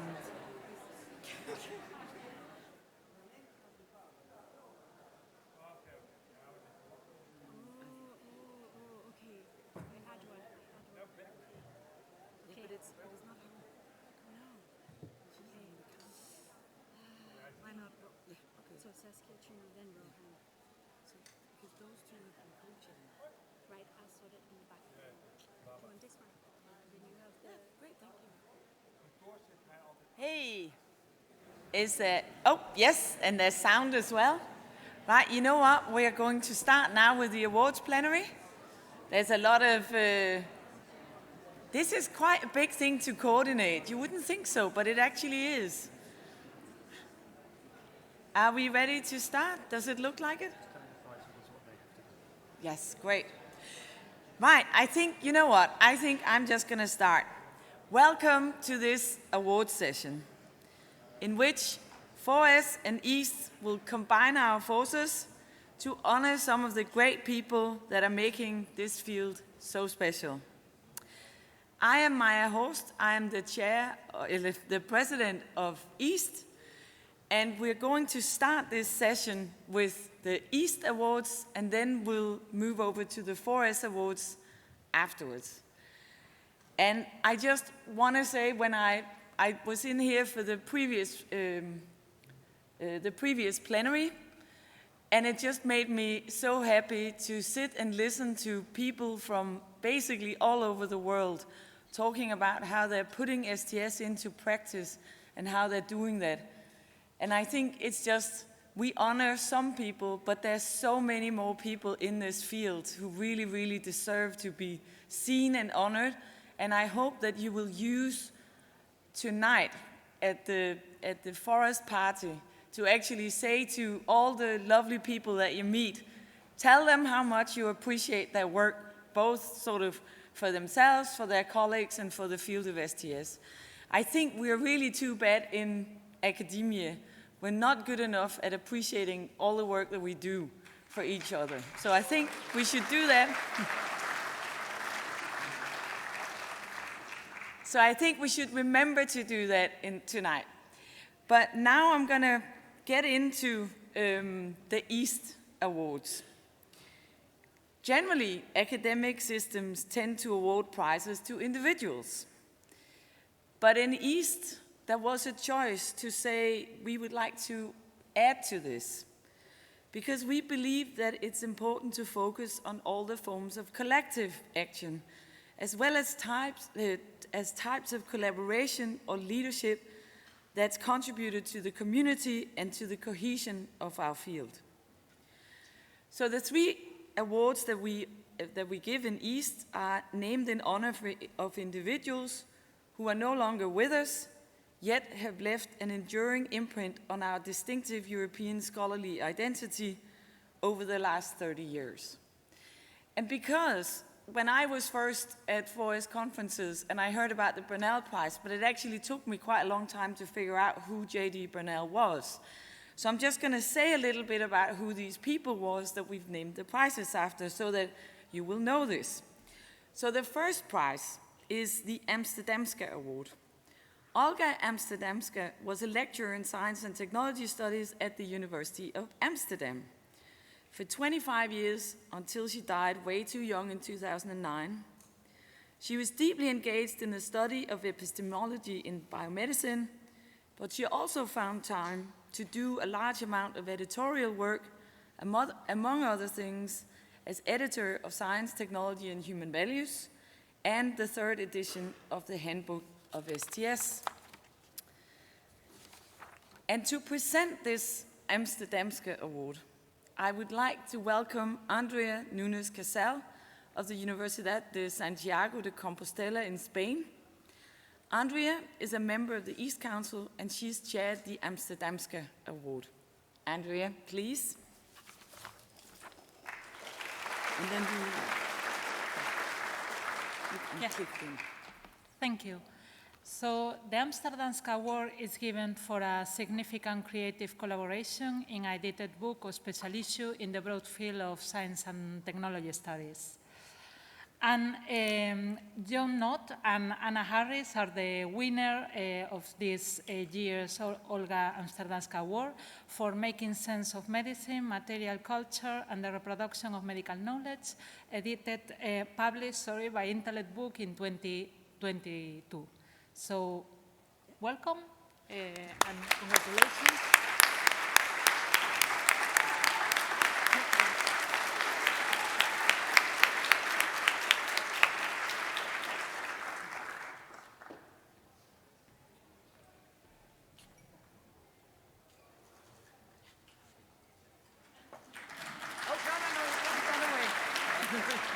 We've got to stand here and listen to praise next to me.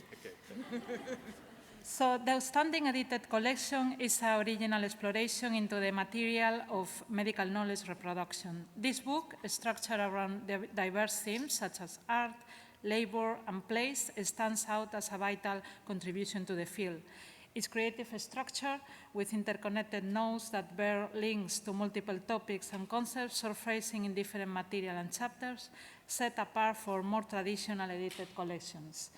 This book goes beyond what is expected from good quality edited volumes in that it brings together diverse perspectives and uses various illustrations, all in a productive manner. It promises to be useful for a large public in STS and beyond.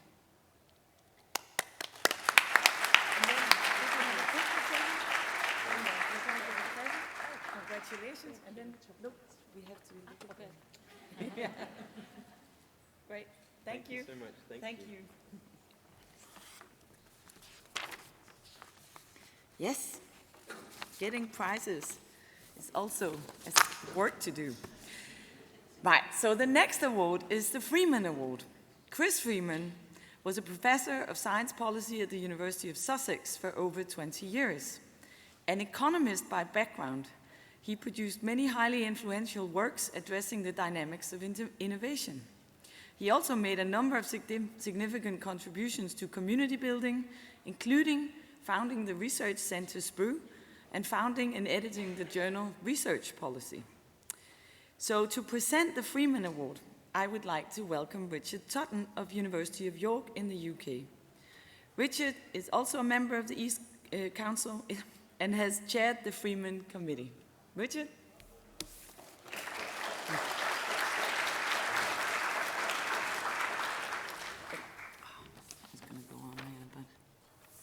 Great, thank you, Maya.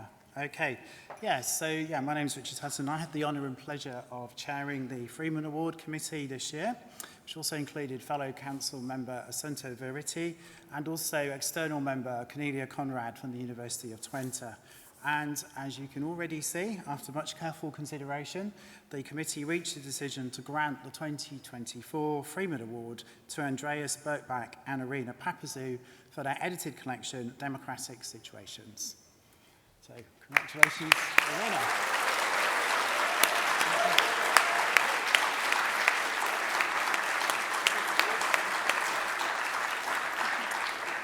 So just before I give Irina a certificate and a box of chocolates, I should just say a few words about why we decided to do this.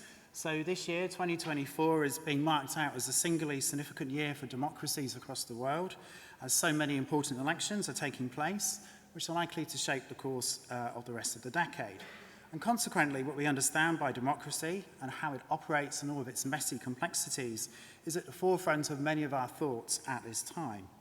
And as is so readily apparent, and which Birkbach and Papaziou in their introduction remind us, democracy is not a singular universal model, but a multiple. And just glancing at how different this year's elections are sort of going and what they look like, attest to the diversity of democratic situations in which people live. And therefore, we think that this book makes a timely contribution by its exploration of the relationship between STS and democracy. As we know, such a relationship has been of long-standing and deep interest for scholars. And the book looks anew at how ideas from political theory have come into STS circles and how STS topics are now so central to political debate. And as well as its many substantial contributions, the committee was also inspired by the story of the book's inception, which dates back as far as 2015, when those involved were still PhD students. So through various events and panels, they were able to take this project forward and bring it to fruition. And the contributors come from a wide range of disciplinary and democratic situations themselves and offer a rich and engaging set of chapters that address the key problems of the book and advance the research agenda outlined by the editors. So given what the Freeman Award is about in terms of fostering those interactions with other fields, we feel that this book will very much do that and has great potential to reach those other audiences. So again, congratulations to you and Andreas.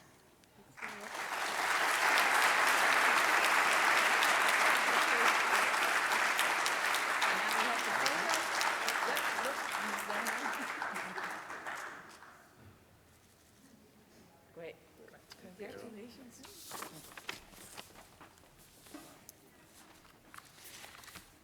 So the last EASST Award is the Simon Award. John Simon had a distinguished career as a theoretical physicist and was a fellow of the Royal Society in the UK. Simultaneously, he had a deep interest in the social dimensions of science, on which theme he published a number of influential books. He was actively involved in a variety of initiatives concerning the social responsibility of science, and he was also a key figure in the formation of EASST and was its president from 1983 to 86. To present the Simon Award, I would like to welcome Michaela Kotze of Mälardalen University in Sweden. Michaela is the secretary of EASST, member of EASST Council, and has chaired the Simon Committee.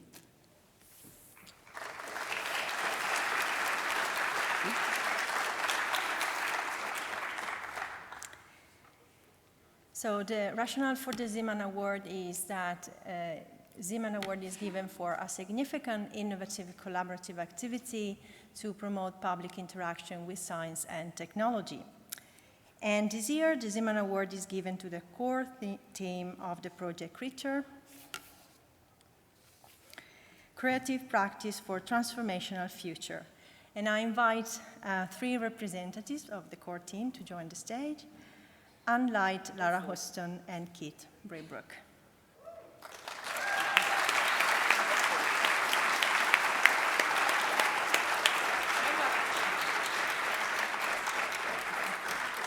Congratulations!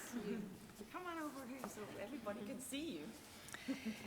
Creature is a large-scale project with multiple public engagements spanning Europe, but also reaching into the global south. Focused on transformational futures, a wide variety of research activities and initiatives are developed and undertaken with the aim of facilitating links across groups who would otherwise remain disconnected, enabling new and creative ways of thinking about prospective futures, and developing timely strategies towards emergent social and environmental crises. Particularly innovative is the entangling of STS and numerous artistic approaches that addressed not only a multiplicity of human actors, but also the larger non-human ecosystem. In this regard, it is very well aligned with current global challenges without reproducing human primacy. Beyond development and implementation, there is a careful evaluation of practical projects and their related enactment of desired works, and a realistic consideration given to further extension into wider organizational settings with clear practical suggestions such as multidisciplinary residencies and artistic embedding. Congratulations.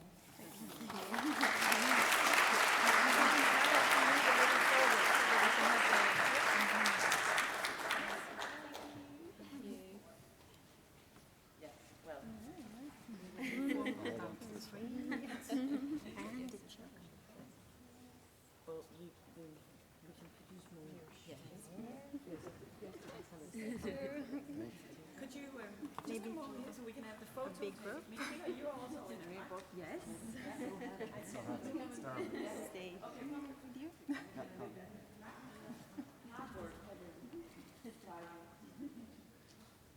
Okay, thank you very much.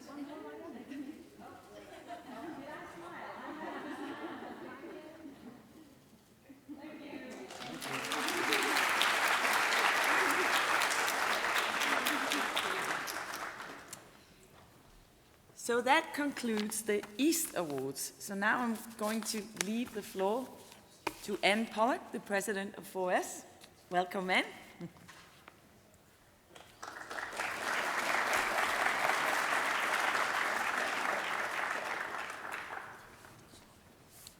Oh, yeah. Should we put the holding slide?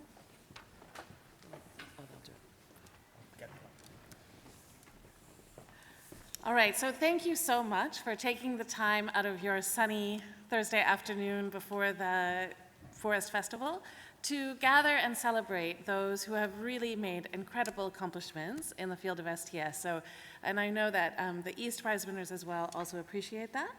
And so we have 4S council members here who are chairs of various committees who have done an incredible job of really assessing the robust strengths across our field in a range of areas. So 4S has 6 prizes, and it starts with the Infrastructure Award. And I'm going to invite Vincent to come up and, who is the chair of that committee, to come and give that award.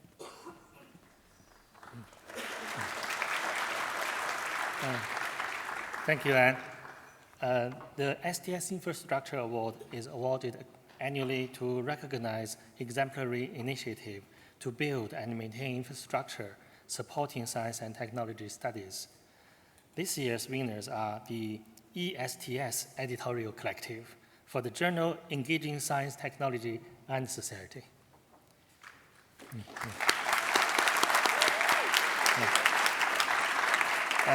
EASST4S is a diamond open access journal exemplifying a critical, ambitious, responsible, and inclusive approach to publishing research in our field. The committee particularly notes the journal's multifaceted recent efforts to transnationalize and decolonize its publishing process. The editorial collective includes Alok Kahandkar, Duigu Kastogan, Angela Okuni, Noella Inverness,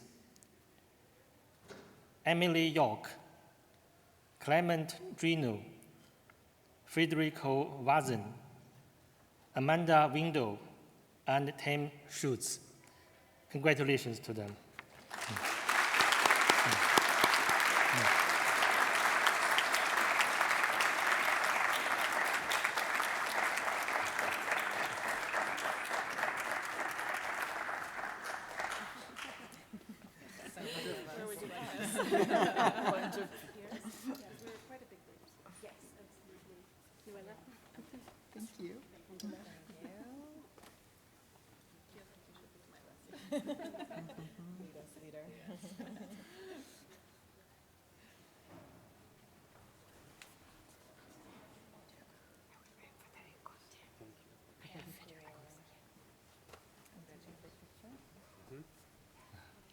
Okay. Maybe. Sure, keep on the front. Yeah, exactly.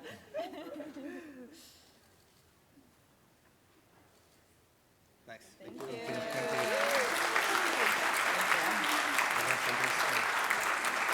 you. As the chair of the Infrastructure Award Committee, I'd like to say thank you to my committee members who are Michael, Xinxin, Dick, Louisa, and Anne. Thank you very much. Thank you.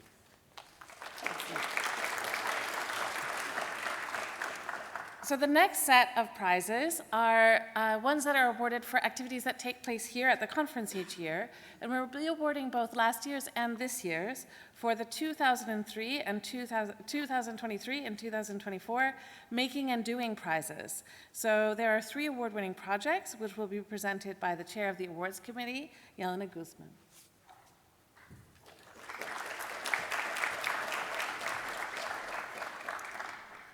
Thanks so much.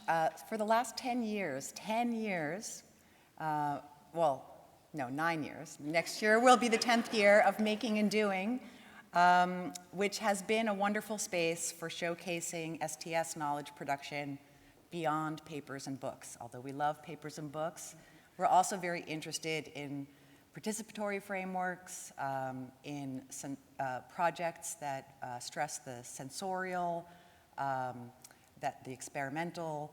So this is the place where we celebrate those kinds of projects and give them the space to interact with their audience as they need to. So last year, actually in Hawaii, we didn't get a chance to award the winners in person, so I just want to acknowledge those award winners. I think there's one here who will come up. There were 3 honorable mentions last year. Those award winners were Anastasio Del Rio, Callie Chappelle, and Corinna Kata Takara, and their amazing student collaborators for their project BioJam Camp, Bioengineering Justice Through Art, Culture, and Creativity with Youth.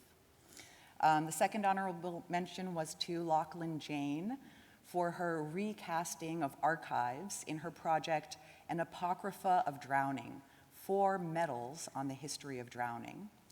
And finally, the last honorable mention was for Carmen Gomez Vega for stitching together crisis stories in Unraveling the Crisis with More Than Human Nature. There were also 3 excellent Making and Doing Award winners last year. One project was called The Moral Horizons of Pain, and that was by a fantastic team from the University of Calgary, Ariel Ducey, Pratim Sengupta, Martina Kelly, Santanu Dutta, Aaron Knox, and Megha Sanyal. And this was an immersive participatory theatrical installation. Also, a winner for 2023 was Hee-Sun Shin and John Chi-Young for their film Hug Me Tight, a robot documentary. And finally, the last award winner for last year, and who I think is in the room, was Crystal Cook Marshall for her haunting project, Empathy and Action, Post-Apocalyptic Coalfield, Appalachian Grief and Salvage. And I just want to say a couple of words about this project, maybe as Crystal makes her way to the stage. Crystal, are you here? Oh, great, it's great.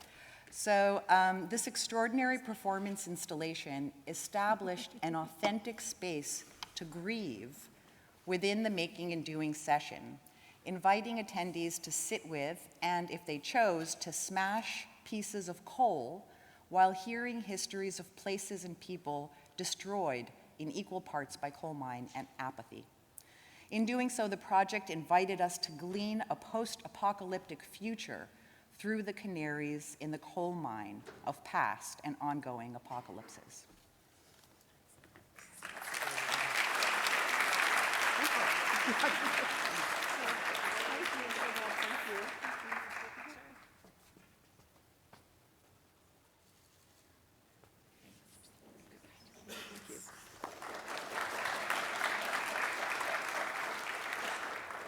Okay, so on to the winners for this year, and I just want to say that, you know, this is adjudicated right here at the conference in a marathon adjudication session, so we're very excited to announce these winners. This year's Making and Doing was the largest to date, and it had an incredible breadth of projects that responded to all sorts of things: contraception technologies, water scarcity, data labor, you name it. So the committee actually this year did something different, which is that we gave a separate, because there were so many films in Making and Doing this year, we are awarding a separate film award. So this is now the new inaugural Making and Doing Film Award. And we'd like to present that to the film Woodshedding and Idea, Mapping the Nuclear Proliferation Complex by Christopher Lawrence. Christopher, are you here?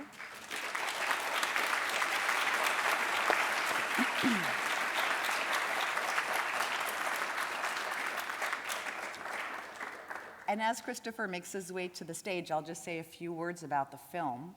In it, the researcher, filmmaker, gets drawn into modeling and simulating the practices of his research subjects, the non-proliferation experts who gather around satellite images to uncover hidden nuclear objects on distant landscapes. Technically excellent, conceptually rich, and emotionally challenging, the film is a welcome provocation to a growing conversation about STS through film. Congratulations.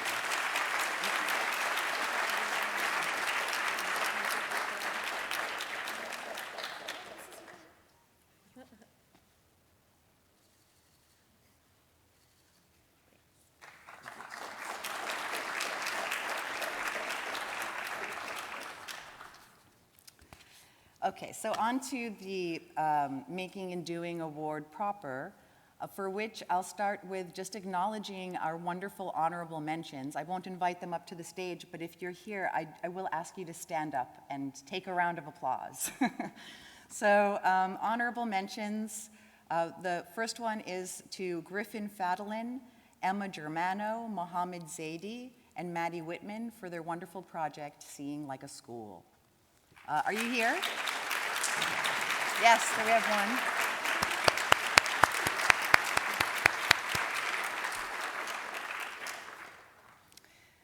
The second honorable mention goes to Sebastian Lavar Spivey, and his project Space Shadows, Cyanotype Impressions of Cosmic Encounters.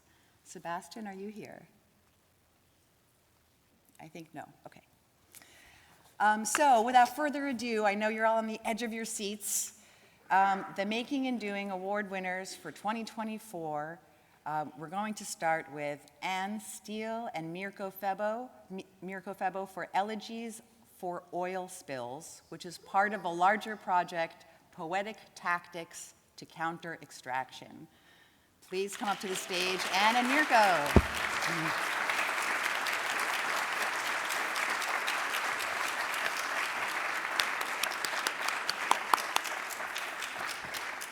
And I'll just say that the committee was really impressed by the conceptual depth and rigorous attention to materiality in this work by outsourcing the visual and textual poetics of oil spillage data to generative AI while disseminating the results as flimsy thermal paper strips.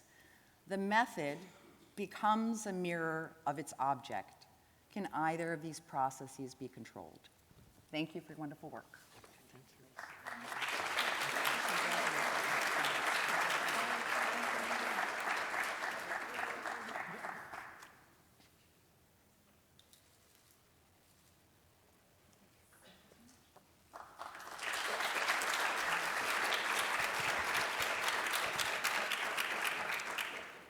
Okay, the second of our 4 Making and Doing Award winners is Clitoris by Laureline Chiapello. Clitoris, by the way, the title is spelled C-L-T-R-S, which could also be pronounced cultures.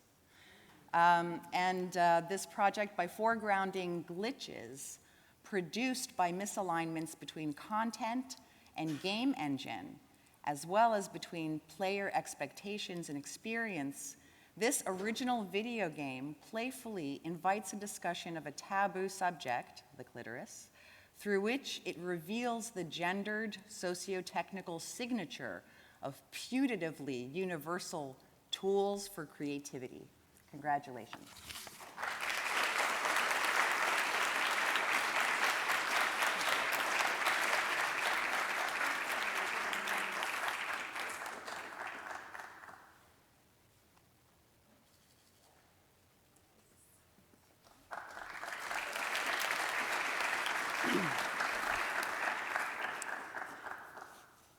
Our third Making and Doing Award winner is Olive Stories, complicating the plantation scene by revealing oily relations, by F.A. Sengiz, Anne Beaulieu, Julie Sazer, and Carol Garzon Lopez.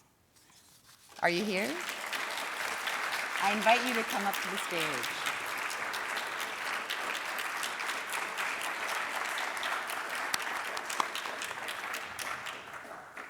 And as they make their way up, I'll just say a few words. Using the materiality of messiness and insisting on the integrity of embodied knowledge, this presentation encouraged participants to smell, taste, and explore the broader socio-political relations of olives. The committee especially noted that yesterday's presenter, F.A. Sengiz, say it? Cengiz. F.A. Cengiz, thank you, fully committed to multimodal storytelling, engaging people viscerally and exhorting us to sense what sorts of olive stories are created and passed on by different people and landscapes. Congratulations.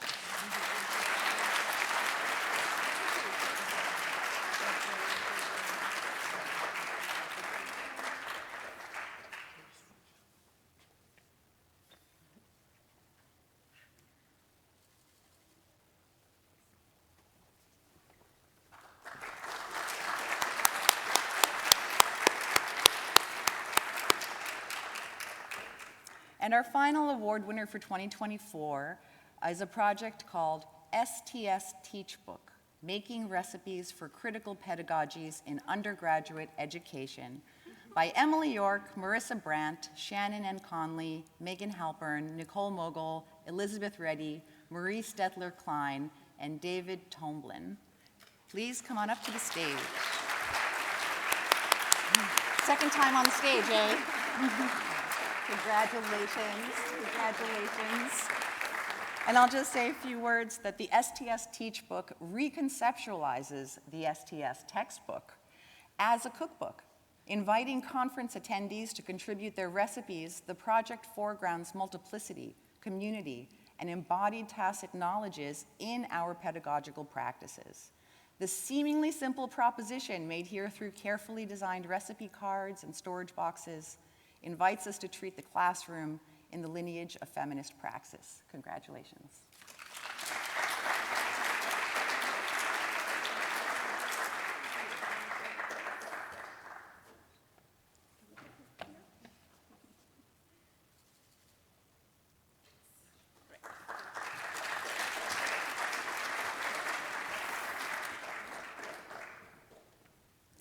All right, so thank you so much, Yelena, and to all of the fabulous Making and Doing makers. You know what? I forgot one thing. I'm so sorry to do this, but I forgot to acknowledge the committee that worked so hard today. And I just do want to say, oh, where do I have everyone's name written down? I'm not going to name them all, but you know you're out here, and I just want to say thank you so much for your incredible work and your passion. Thank you. Thank you. So now moving on to the paper prizes. The first of them is, both of the paper prizes will be presented by Lucy Vanderveel. So she's doing so for the Mullins Prize on behalf of the chair of that awards committee, Eugene Richardson, who wasn't able to attend, and then also the David Edge Prize as well.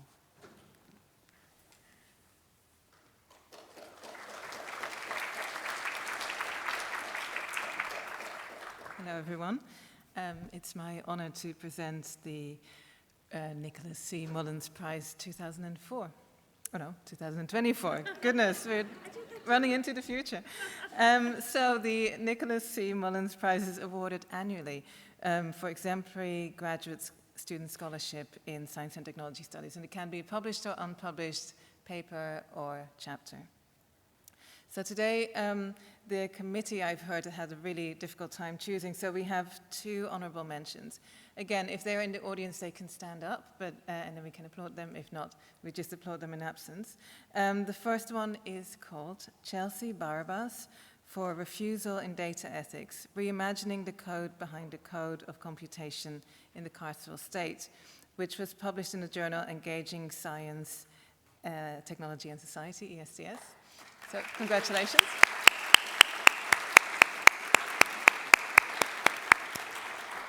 And the second honorable mention goes to Annie Hammang for troubleshooting the automation of synthetic biology and the labor of technological futures, which is in the journal Science, Technology and Human Values. Congratulations. But there can only be one winner, and this year's winner is Xiu Wang, who has written Situated Indications, Queer SCS Experiments on Global Datification. In the book, which you may have seen at the publisher stands today, called Queer Data Studies. This remarkable work, rich both in theoretical depth and in empirical sophistication, offers a significant contribution to the field of SCS, particularly in the context of LGBTQI datification and inclusion metrics on a global scale. The chapter's engagement with queer theories, coupled with detailed empirical case studies, underscores the complexity and multidimensionality of datification processes, pushing the boundaries of traditional SCS inquiry. So congratulations, Xiu.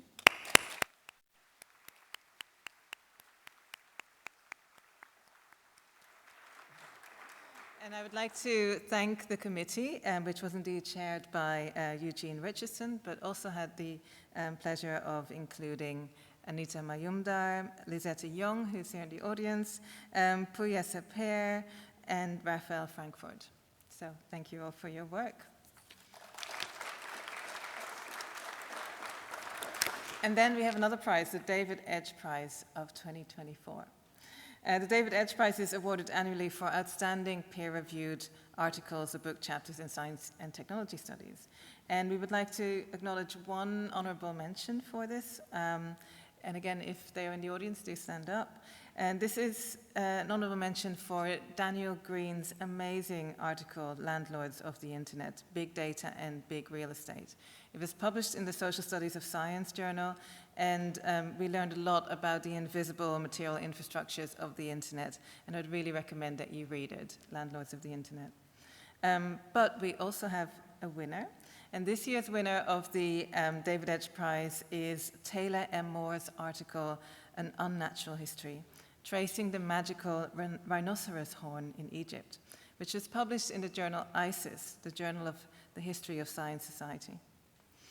The article offers a fascinating reading of the ethnographic artifact of the rhinoceros horn amulet, which is one of the magical objects collected by the British anthropologist Winifred Blackman in her fieldwork in Egypt in the late 1920s.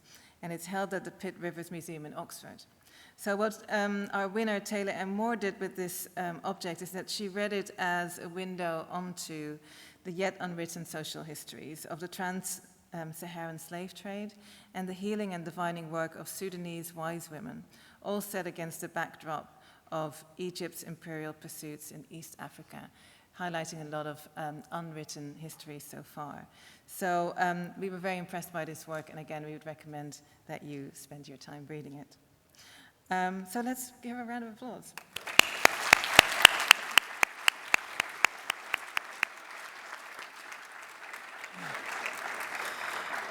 And as chair of the awards committee for the David Edge Prize, I'd also like to thank the other members of the jury, who are Xiaopeng Li and previous winner Jamie Morris and Emily Wanderer. They've done great work, so thank you very much.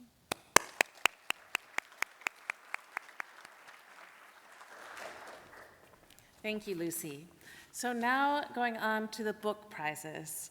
So we have 2 book prizes for 4S, the first of which is the Rachel Carson Prize, which will be presented by the chair of that awards committee, Marco Montero.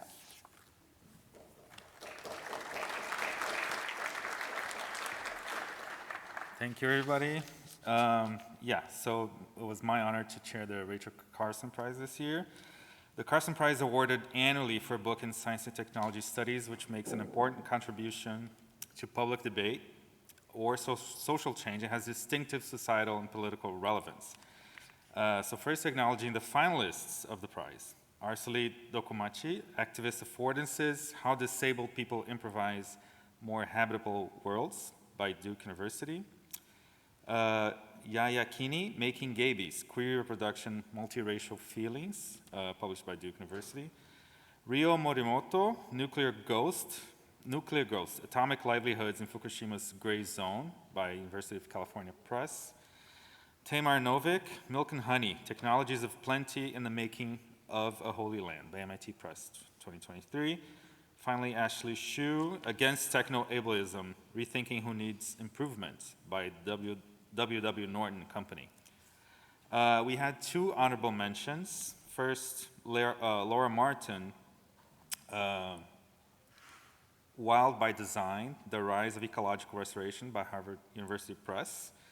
And the second honorable mention is Joanna West, Born This Way, Science, Citizenship, and Inequality in American LGBTQ+ movement. And finally, to the winner. So this year's winner of the Rachel Carson Prize for 2024 is Helena Hansen, Jules Netherland, and David Herzberg for Whiteout, How Racial Capitalism Changed the Color of Opioids in America, published by the University of California Press, 2023. Unfortunately, they cannot be here to accept the award in person, so we should give them a round of applause in their absence.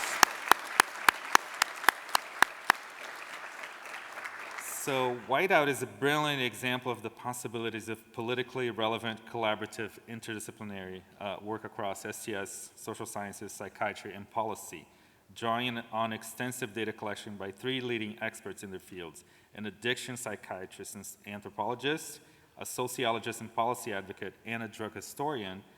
Whiteout contributes to STS scholarship on race and biocapitalism by analyzing the material and discursive construction of whiteness and blackness in the US opioid crisis.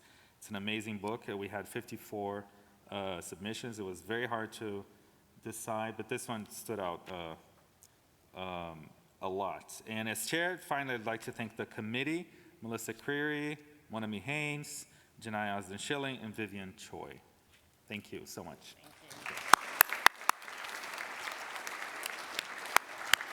Yeah, and people may have noticed that the Author Meets Critics for this prize-winning book was canceled at the last minute because of the author's illness, and we very much hope to be able to schedule it again for next year, so you will get another chance to have an interdisciplinary conversation about it, we hope. In the meantime, the Ludwig Fleck Prize will be awarded by the chair of that awards committee, Michal Nachman.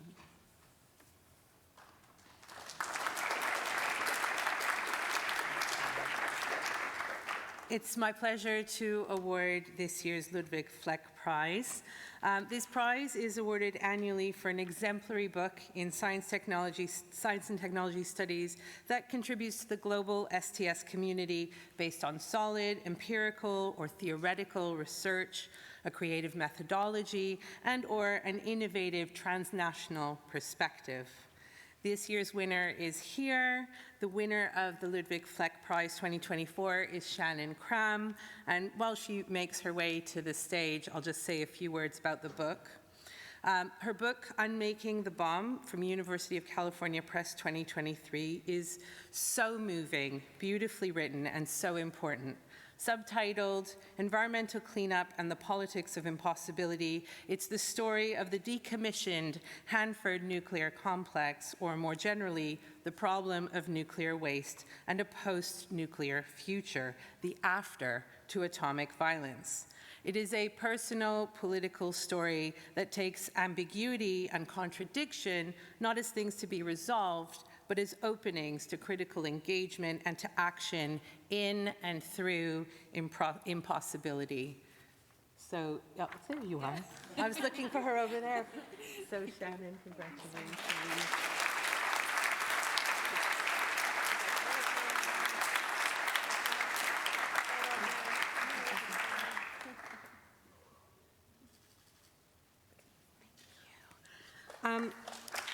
The committee would also like to acknowledge one honorable mention, which is Emma Koval for her 2023 beautifully written book, Haunting Biology. Can she stand up, Emma? Wave. Her book is titled Haunting Biology, Science and Indigeneity in Australia from Duke University Press. We also wanted to acknowledge 2 finalists, and if you're here, please do stand up and give us a wave. One is Alka Menon for Refashioning Race from University of California Press 2023, and the other is Amber Ben-Ezra for Gut Anthropology from University of Minnesota Press, also 2023. And finally, as chair of the committee, I'd like to thank the rest of the prize committee for all of their hard work. Lucy Suchman, Donovan O'Shafer, Rohit Negi, and Barka Kagliwal. Thank you.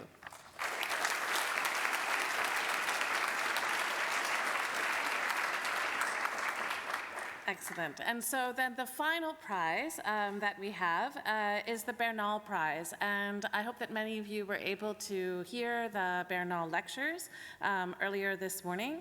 The Society for Social Studies of Science annually awards the Bernal Prize to an individual who has made distinguished contributions to the field of STS. And past winners have included founders of the field, along with outstanding scholars who have devoted their careers to the understanding of the social dimensions of science and technology. And both recipients are present here, but I don't know if they're present here. Yes. Excellent. Thank you. And is Jeff here too?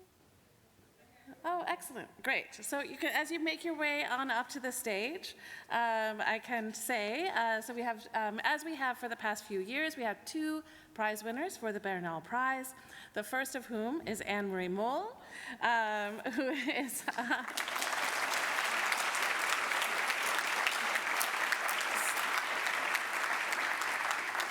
So Anne-Marie is, of course, an exceptionally original theorist and ethnographer who's impactful both within our own field and well beyond. I won't kind of belabor this further since we did do it earlier this morning, but just want to say that it is just really an extraordinary chance to kind of recognize the ontological politics and the really innovative work that really extends foundational questions in STS, and to honor Anne-Marie Moll.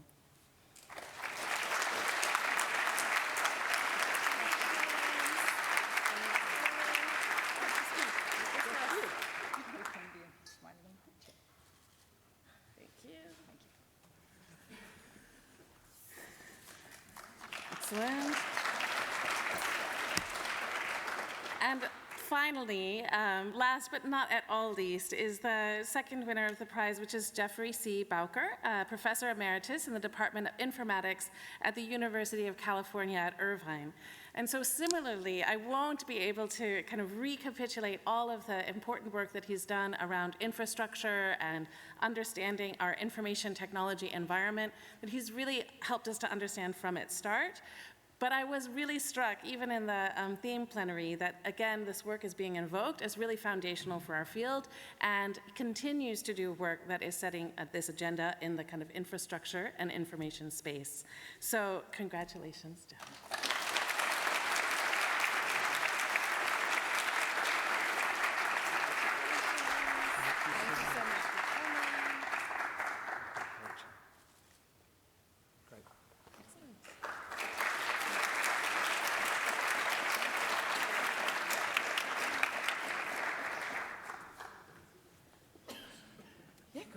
Excellent. So, that concludes the prizes for both 4S and for EAST.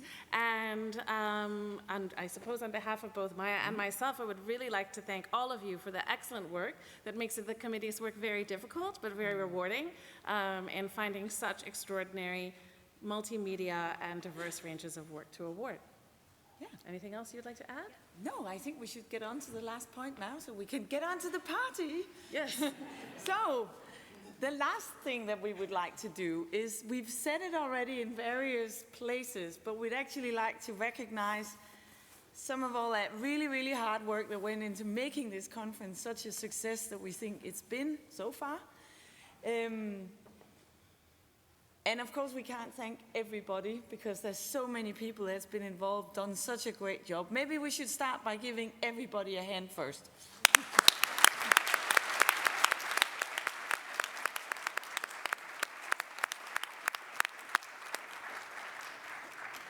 But then there are people who we in the societies have been talking to for a very, very long time about this.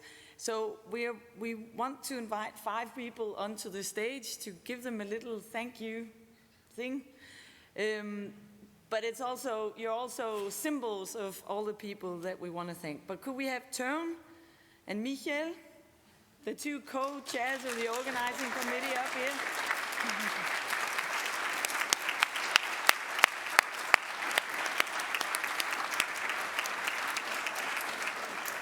And actually, I think we should get all of them up here together. Isn't that a good idea? Yeah, I so think the next people we'd also like to see is Saskia, Trino, and Rohan from Nomad IT. Come on. Here they are.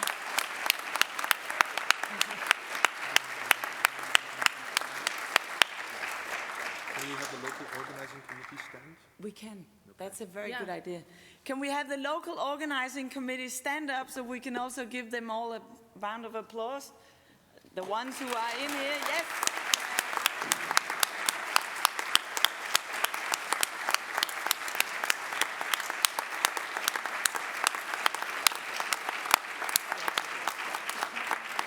So just to say, these people are, look, they're actual real people with legs. Partially. Yeah, okay, partially. But thank you so much for all your work. We really, really appreciate it, and we appreciate that even the most sort of tight questions or situations, you've just handled it with a smile and just made things work. So thank you so much for doing that. So yeah, small token of small appreciation. token of appreciation.